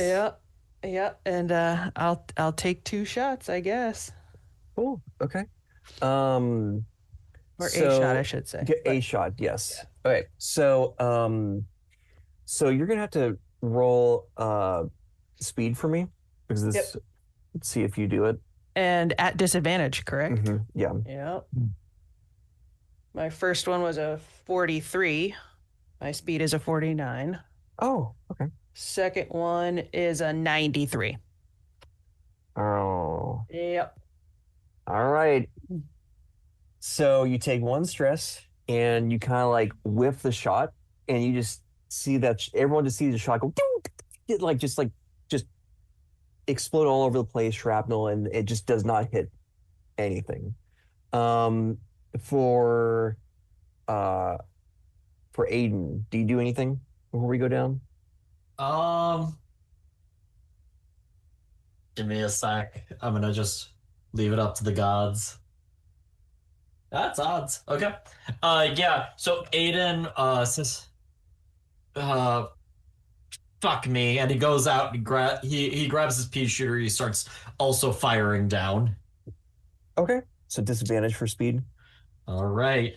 Speed, one of my worst stats. 73, which fails. All right. So we're gonna go back down, and it's now Bill and Eric. Eric, I am so sorry. but Bill, what do you do? I'm gonna shoot again. All right. Yeah. So just roll your normal 1d10. I got 9 damage. Excellent. Okay. So his 3rd wound is almost gone. And I will say, since this is a fully grown imago, it has 5 wounds instead of the normal 3. Ooh, Jesus Christ. Yeah. This thing won't freaking die. And Eric, is there anything you want to attempt? No. You know what? Right. I'm just gonna try and grow it again. Why not? What's the worst that can happen? Yeah, how many chalk do you have left? That is a good question. Let me take a look real quick. Isn't it more like how many teeth does he have? You could pull your teeth. No, I'm out of chalk. Yeah, I'm out of chalk. okay. That was my 3rd. Pull the tooth. Pull the tooth. I'll full tooth. Cool. Okay. So weird. Well, you pulled a wisdom tooth. Okay. So take 1 stress and then do a heart check. Yeah, that's a 79 when I need a 48. So I'm going to do another roll. Yeah. So I got advantage. And that is a 50. So still not good. Fail? Still fail. All right. Get the feeling. Is there a help action thing I can do or something or no? Nope. Damn. As you're saying? As you said you feel like what? I feel like spellcasters get a little bit of a difficulty spike on that spell casting. Yep. No, 100%. And roll D10 for your miscast. Yes, sir. The D10 is coming in hot at a 4. Oh. All right. So so it does actually succeed. Okay. But so tell me exactly what you were doing before what's about to come out of my mouth. So I'm yanking a tooth out of my head. I'm going, I'm gonna make it big, I swear. And pull the tooth out, and I guess I'm gonna chuck the tooth at where I think the bug is, because I can't really see it, even though Jer's over there treating it like Kermit the Frog. So yeah, that's what I'm trying to do. It succeeds. So, oh my God, this is what's going to create the TPK. No. So the potency of the spell doubles. So this thing is 3 times, or I guess 4 times its height. And whenever it attacks with its normal horn attack, it does 6d10 damage. Oh, good Lord. With that, it goes to the cicada's turn, and I'm going to randomly roll to see who it attacks. Okay, this time, Bill, it's you. It was I just want to say, you say this time, but last time it was also me. But Yeah, it's okay. yeah. You gotta do. It's fine. Okay, fine. so the first one. Okay, so it's 5. Okay. So that maxes out at 10. So it does 10 damage to you. In total? Mm-hmm. Okay. So I've got one you, wound. Okay, you got 1 wound. Okay, so Yeah. it's done with its attack. So now it goes to the other group. So you see this, like, from your end, you see like all the metal around this thing just goes, just goes completely like bending and breaking all around. You know this thing has gotten even bigger, but you can't really see it. I would say Bill is almost like hanging off the ground now with his like fist just like up in the air. So what do you all do up on the observation deck? I guess I fire my gun again. Yeah. All right, cool. Like, Yes. well, actually, give me a moment to think about it. Like, firing the gun is only going to do so much, right? Like, and I'm probably going to miss because, like, I do not have a very good speed roll. Yeah, it's really hard. Like,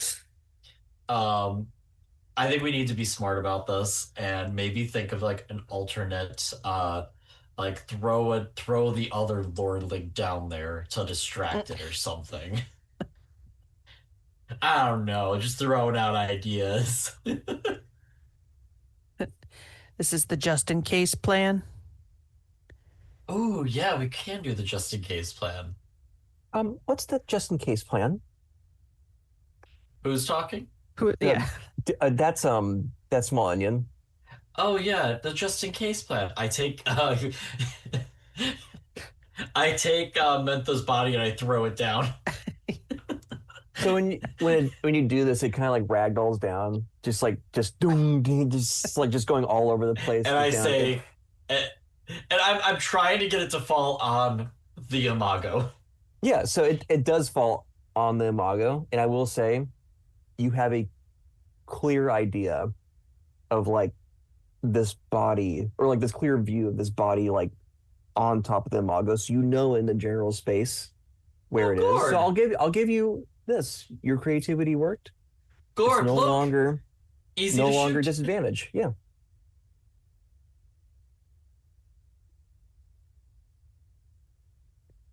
Then Gord is gonna take the rifle and shoot again. Yeah. Roll for damage. Roll for damage. It's 2d10. 1. See, I did it. I'm the hero. I threw an old woman down the chute. She's definitely gone. Yeah, I got a 18 on my Yeah. 2d10. It's on the 4th wound. Yeah. So Christian, what do you do? Oh, I thought that was my action. This was not combat, I would say. That was just like Yeah, I would say that's combat. So you Yeah. just need a move after that. Where do you want to move in the observation deck? Away from where it could see me. Okay, cool. Yeah, Okay, so now, I take a few steps the other direction, be like, Gord, you're doing a great job. great. Thanks, boss. And now we're gonna go back to Eric and Bill again. It's just 2 thumbs up. Yeah. All right. This thing is 4 times its size now, right? Yeah. Mhm. Okay. And invisible.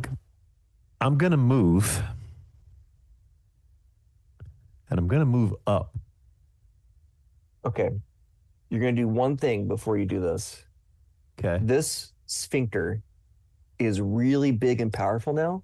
So you need Yeah. you need to do a strength check for me to see if you can get your fist out. Okay.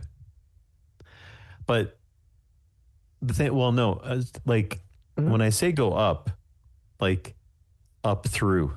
Whoa! I did not think. Okay. Yeah, Yeah. still do a strength check. Okay, let's see how. Yeah, let's see. I love this. This is great. 78 on a 19. Oh, Oh boy. do you have any skills to go along with it? No. Do you have like needlework or something? All right. No. Okay, so you take 1 stress and it does fail. Okay. All right. So, I was going to ask, did you want to do anything else on your turn before you? Yeah, because I mean that was technically my movement, so I Yeah. guess I'm just gonna still shoot upwards. Mhm. And Right. because I Roll know for what's damage. going on, I can just roll for damage. 2. All right, that's perfectly good. Okay, and then Eric, This thing, anything else you want I got to? nothing. No, I got this, nothing. this thing won't freaking die, man. You This don't want to do won't dry die. growth on it again with your other Huh? tooth? No, I'm good. So now it's the bug's turn. So let's see who it attacks. Jesus, I'm not picking on you, Bill. Yeah, do it. All right, Do okay, it. 60-10. Okay. Okay, so it can only max 60's out at 10. head. So it does another 10 damage. My total damage right now is 29. Oh. Well, boy. so it does go to 0 every time you hit 10, but Okay. it goes to I the. have two wounds, and I'm at 9 damage. How about that? Okay, so when you go to a new wound, I will say Yeah. it just goes to 0 for your damage. So it resets. Okay, you're good. Okay. So, Yeah, because you said because I was at. I was making sure think that I'm good. yeah, you're good. Okay. So you have what, I have 2 wounds. wounds and 9 damage.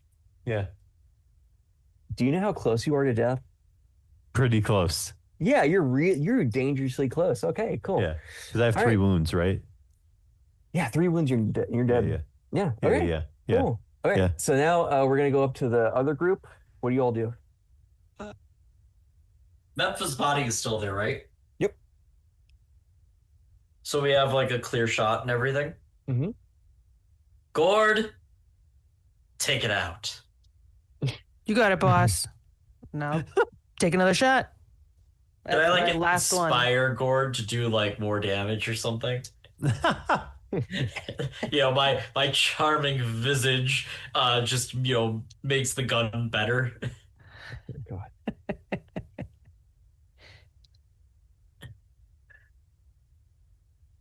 So that is 13 damage. I like how he didn't even respond. And Yeah, I okay. am out of bullets. That was my last bullet. I only had 3.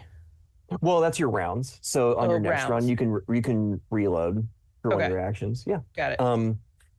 So, but you can't really attack. But on your right, next turn, yeah, I was you'll just gonna have to do say, it but again. it wipes your action to reload. Yeah. Yeah.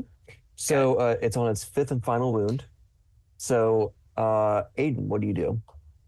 I believe the pea shooter has to reload on one attack, right? Yes. Yeah, so I have to reload if I want to fire, so I'm going to be reloading.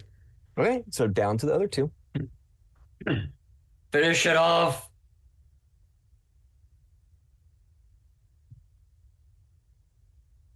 So, Bill, what do you do? Well, You gotta either kill it or go out in a blaze of glory. I'm gonna shoot it because I can't. I can't succeed on strength checks. It's not possible. So I'm just gonna shoot it, and that's gonna be for 9 damage. He only needs 1 more damage. You gotta be fucking kidding me! Oh man. Come on, Needs 1 more. Jesus Christ! So, With my hand that's up there, I just go like this. In the inner wall of its sphincter, butthole, whatever. I grab onto a piece of it. And for Eric, you attempt anything, or do you just pass again? You can try to do. Oh, you know what? I'm gonna pull my other tooth. I'm gonna try and cast a spell, make myself bigger, and I'm gonna try and drop kick it. Go for it. No, that's a 94. God damn! I really wish I was playing something else tonight. Yeah, right. No, you rolled both or twice. Oh no, I did not. An 81, and then my miscast is a 6.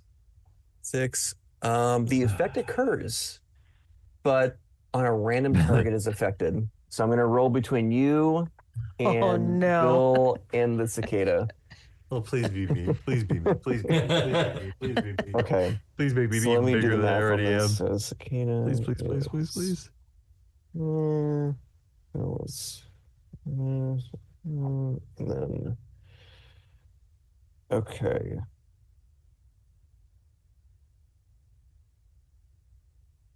Eric, you do it to yourself. Yay! So I'm gonna kick it. I'm gonna kick it. Nice. Give it Okay, the boot. cool. I'll give it the big boot. All right. So just do a strength check and let's see if you do it. Strength check.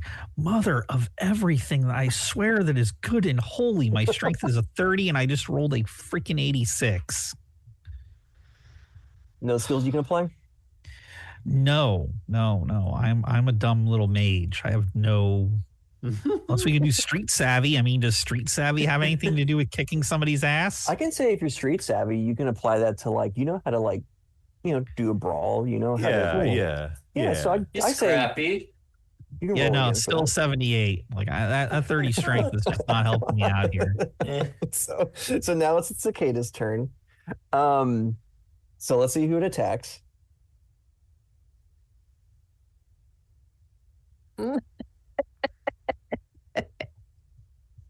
Bill. Yeah. You did. So, yep, it does 3 damage to you for its first attack. So yeah, I'm gonna say as it kind of swipes at it towards his butt, it just completely just knocks off your arm and launches your body in the corner of the room, and you are dead. So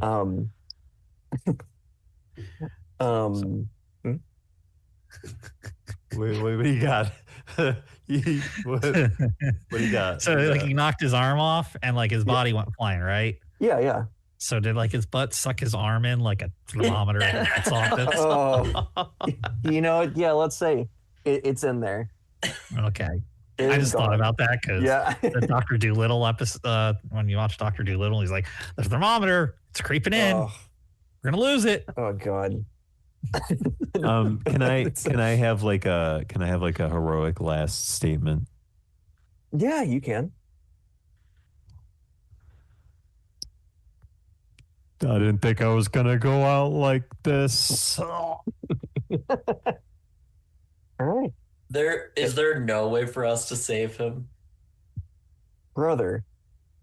Is there? I rolled for the first attack out of 6. No, he is dead. All right. Hey, I had to ask. So I just think it's just it's a little bit convenient that every time it was me, but it's fine. We'll let that go. It's Well, a it one was shot. convenient for so me between until 1 and now. 5, between Yeah, 1 and right. 5, Yeah. it was you, and 6 and 10, it was Eric. And my God, it was just both of you had your bad luck, but more so you. But so now we're gonna go to Yeah. the group up there. So what do you all do? Mourn my death.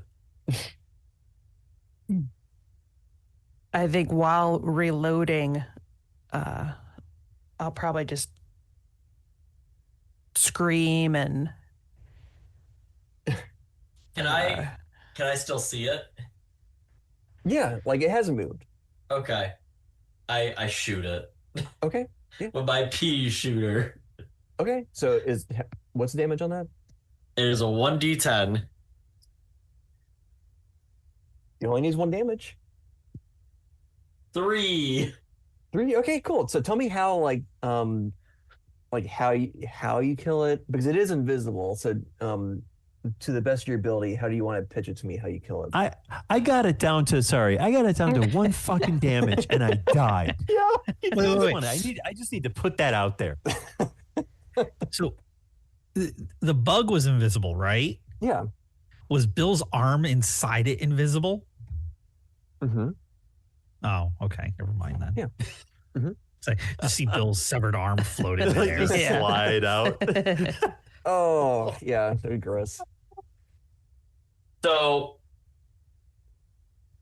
yeah, I go and I go to the edge of the of like the observation deck. I aim my gun down and it just flintlock pistol and bam, the single shot like goes down and suddenly disappears into what seems to be nothing, and then goes all the way through to the bottom, pushing out an arm. Nice. And the arm just in a pile of like do they have red blood? I would say probably green. Yeah, and this like green viscous fluid like starts like pouring out of like seemingly nothing, and out from the very top wound more green viscous liquid starts just like to grow and bubble as we all hear a crash as the creature slides down and crashes onto the ground, slowly turning corporeal. Perfect. And I will say this as this happens, because of like the grisly murder that happened in front of you all, everyone who witnessed the death of Jer, right? Everyone's gonna roll a 1d10 for panic. And so you have to roll a greater than your current stress to succeed. Oh no. I panic. Does everyone panic? No. Panic. My current stress is 6. I rolled an 8. Okay, great. Okay, so you're all good, and everyone that panicked, you're gonna roll a 1d10 again. I rolled a 2 on my one there, and then I rolled an 8 for panic. Nice. All right. So you take a wound, Christian, because you were mentally and emotionally and spiritually devastated from what you just witnessed. I never said it, but he was my best friend. And then for Meg? Well, I Oh, you succeeded? Yeah, succeeded. Yeah. So Okay. yeah. I think I'm sorry, good. Eric. Yeah. 8.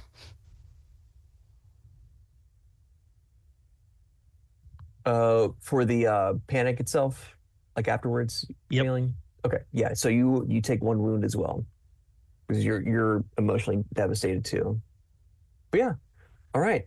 So to close out the session, we're not quite at the landing yet, but I'm going to stop it here in a few minutes. Congratulations. That was a fantastic example of how deadly the system can be. But there's one thing I want to do with Bill. So in Cloud Empress, it's all about second chances. And you have a 9 out of 10 chance to actually come back to the land of the living, but with a curse. So roll Okay. me a 1d10. Okay. What's the number I don't want to roll? 10. Okay. You know I'm going to roll 10, right? Yeah. Oh, I got an 8. 8? Okay. Oh no. A lot of 8s here. Okay, so you come back as a beast, compelled to attack those nearby until the soft words are spoken into your ear. Yes. So, the person that's right beside you, right, is Eric. So Mud Eel. Yeah. So, I'm gonna need you to attack with your revolver on Eric. Do it. 2 damage. 2. Let's see. Nope, not quite dead. All right. And then for Eric, I need you to make a mind check to see if you're able to calm the beast. That is a 57 on a mind 23. Oh my gosh. What? So you fail. How does everyone else react up there? You hear the shot again after the bug has been destroyed. Hey, what's going on, guys? Yeah, I'll come stand on the other side of the hole with gun pointed down. Yeah, we should probably go and deal with whatever that is. Do you two go down? Yeah. Small onion, go down before me. He's like, oh yeah, sir. And so he kind of does the whole maneuver where both of his hands are on the edge of the bars, and you hear him kind of not really prepare for the burn on his palm or on her palms. You're gonna go down, so it's it's going all the way down the ladder, and so as she goes down, and she's like, oh my god, what is that? And starts pointing at Jer. And I'll come down after and be like, what's what? What the heck? What does Jared look like now? Yeah, Bill, what do you look like as a beast?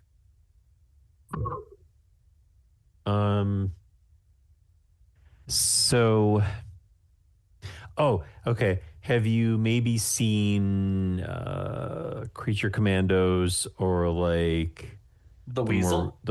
Yeah. Nice. I look like a more decrepit version of the Weasel. The zombie Weasel. Okay. Because I'm older. Nice. So do you all say anything now that you're kind of I would say, in the scenario? And I twitch a little bit. Oh my goodness, Bear. I couldn't think of a funny way to mispronounce his name. Is there anything you all want to attempt to say to him with a mind Jerry, stop! check? You can attempt with a mind check with that to tell him to stop. Sure, I have a 24 mind stat. I don't think I'm going to do it. But hey, that's 1 in 4, so... but a 45 is not going to do that. I am street savvy, and I know etiquette. Yeah, you're good. So I can try one more, right? Yeah, yeah. 98 is also not going to do it. So you fail. Take a stress if you're not already maxed out. So Meg, what about you? I'm not gonna want to shoot him. But I have both animal handling and wrestling. Okay. As skills, and I don't know. There's a part of me that really just wants to try and wrestle him to the ground and talk him down. You can do that. You can attempt to with a strength. Right. Yeah. Right. And I'll give you advantage on that. Oh, okay. So you have wrestling, right? Yes. Yeah, it's one of my skills. Uh-huh. Mm-hmm. So a 44 or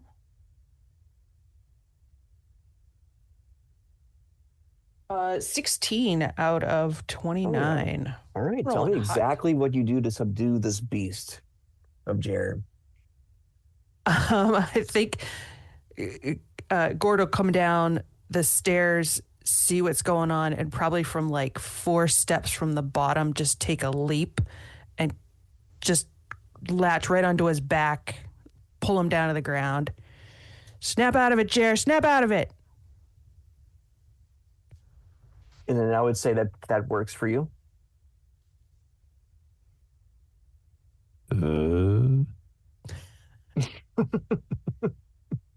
We're all friends here. We're all friends here.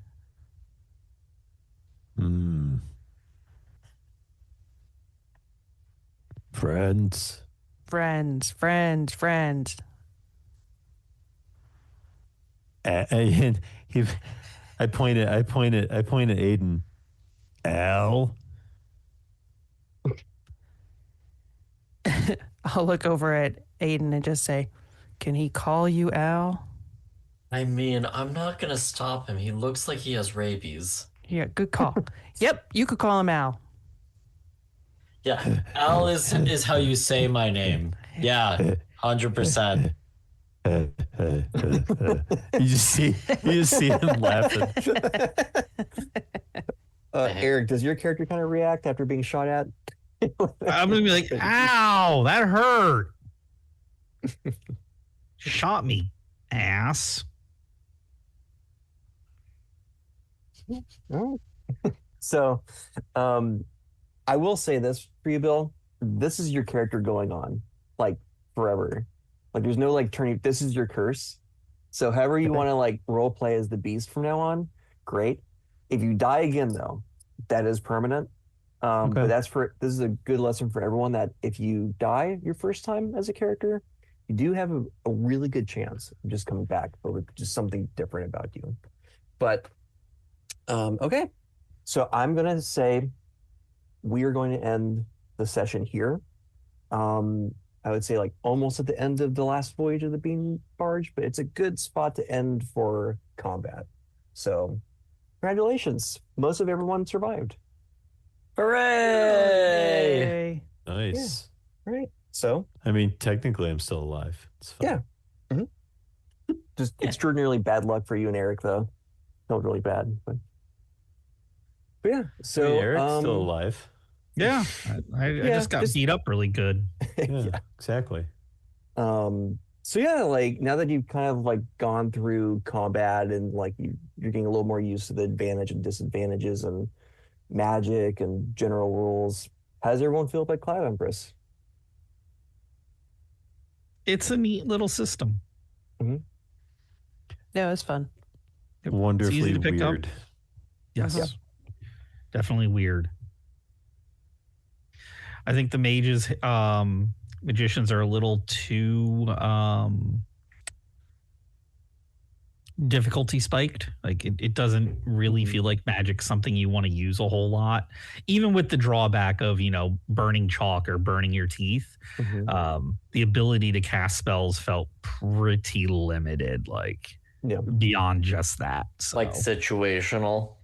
Yeah, like it was almost like I was guaranteed. I don't want to say I was guaranteed to fail, but I had more of a likelihood of failing in my spell casting than succeeding. And I would have liked, system wise, I like the limiting factor of chalk and teeth. I think that's really neat, and it keeps you from throwing spells out over and over and over and over again. But that check and where you end up with those rolls, at best it was a 50-50 chance if I would get a spell off. And I think what also hurt your chances of actually being somewhat useful in combat is you really didn't have like a viable weapon. And that's like the issue with like a random table. Sometimes you can be stuck with a stinker. I wasn't really worried about the the viable secondary weapon. And that didn't bug me at all, really. Like that made I was fine with that. It was just as a system, I think mages get I would have liked the ability to cast spells a little more consistently. Mm-hmm. So you think it's just too punishing of like failure? I think it's not that the failure is too punishing. The likelihood of success is too low. Sure. Okay.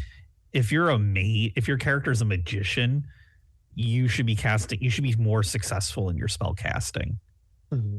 It should be more than a basic coin flip, pretty much. Probably different. I would say maybe different levels of that success, though, right?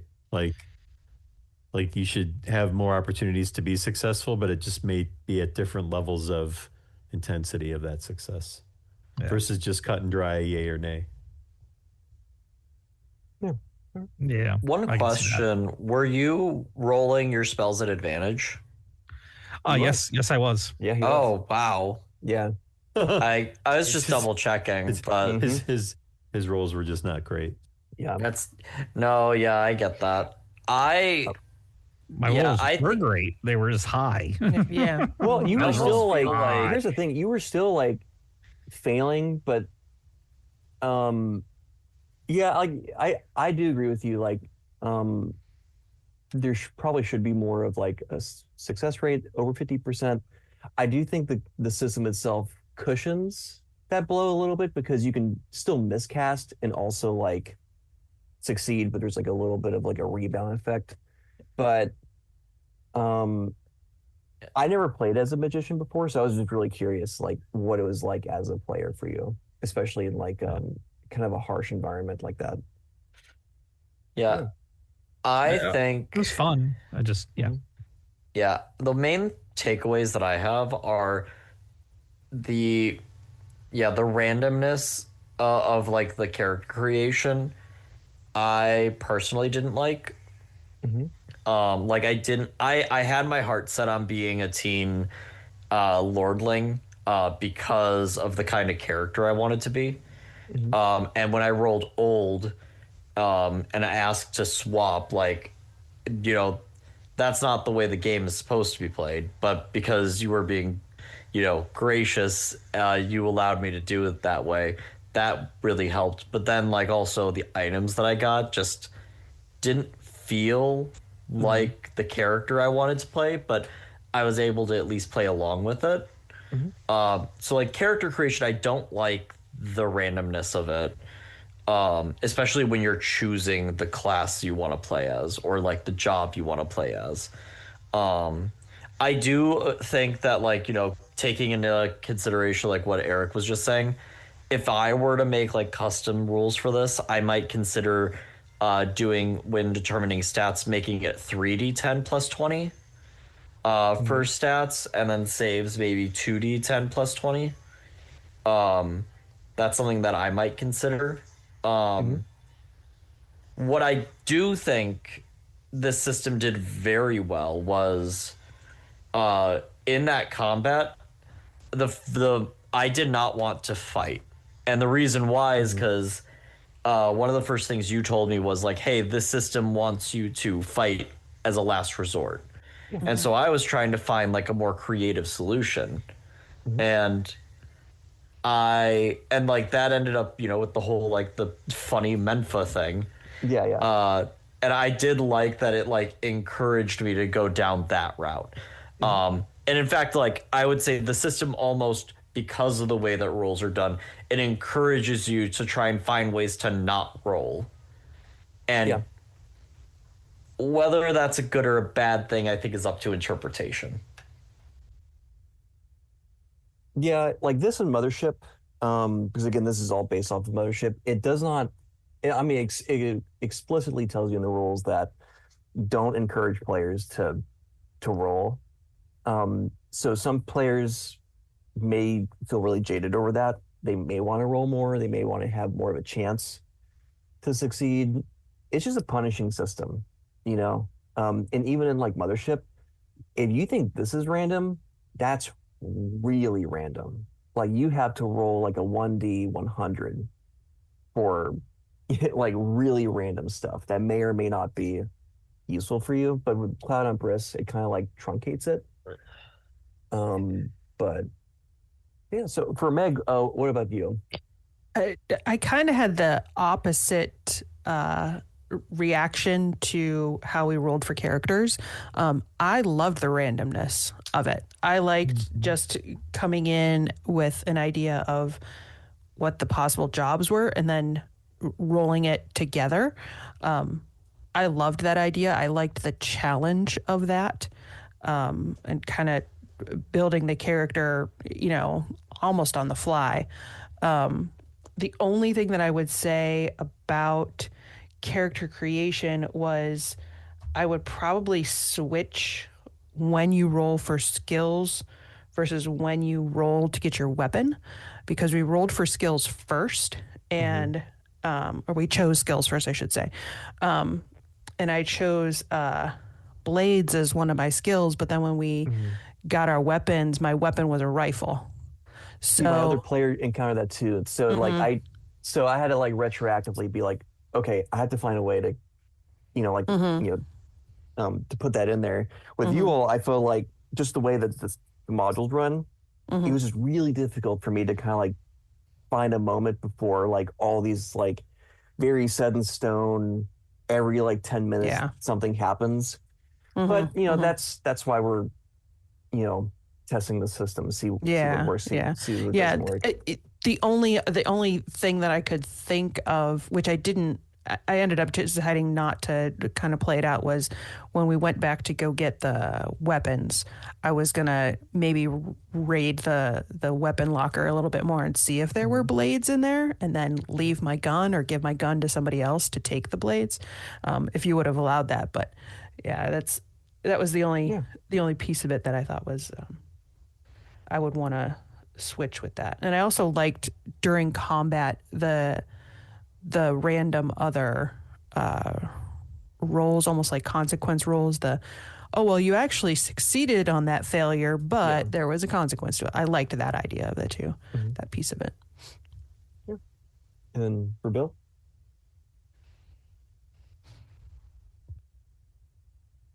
So I don't really have anything constructive like that I think it needs to improve upon. Like I was fine with it how it was played.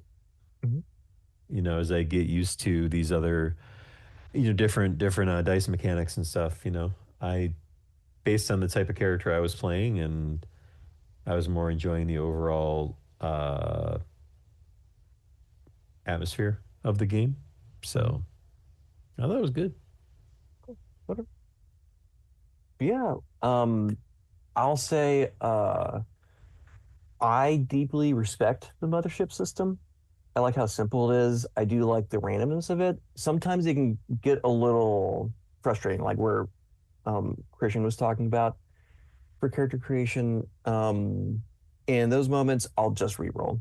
Like I'm not going to be that stringent on it. If you feel like you've created a character and there's up to a point where you feel like the character creation is working against you, of where it's leading, I have no problem with you re-rolling. But it's like up to a game warden. Like not every game warden is gonna allow that. But what I do like about this, and why I think the randomness does work for the most part, like Bill saw, like it's very easy to die in this game.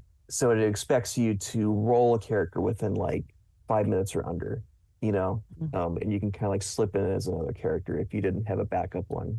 So I think that's probably what the purpose for that is. But no, I'm glad you all enjoyed it. That it was fun. And I think it's a pretty simple system. So that's another reason why I really like it. Yeah. Yeah. Cool. But other than that, I think I'll ask. So for the next time, do you all want me to continue this, or would you want me to go to another system called Mandala, which is a Chinese-inspired role-playing game where you can just pretty much like be like pig folk and like monkey people and I'm more like for more systems. Sure. I'm good for either. I really enjoyed this system, and I really enjoyed my character. But yeah, no, more systems is more fun as well. Yeah, Yeah, I'm always good for something new. Okay, yeah, I can switch to Kala Mandala after Perils and Princesses whenever that is in the timeline, whenever we figure that out. But that's another super simple system. So if anyone takes a look at it, it has beautiful illustrations from a Chinese artist. So yeah, I'm glad you all enjoyed it though. It is just a simple scenario. So I'm just gonna assume we're not gonna revisit Cloud Empress. We're just gonna move on. But no, I had a great time. I would say for now anyway. Not to say we wouldn't come back to it. Sure. Yeah.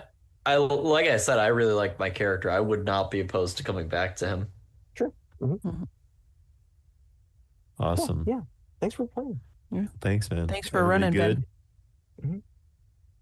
I will say, now that we're off the criticism thing,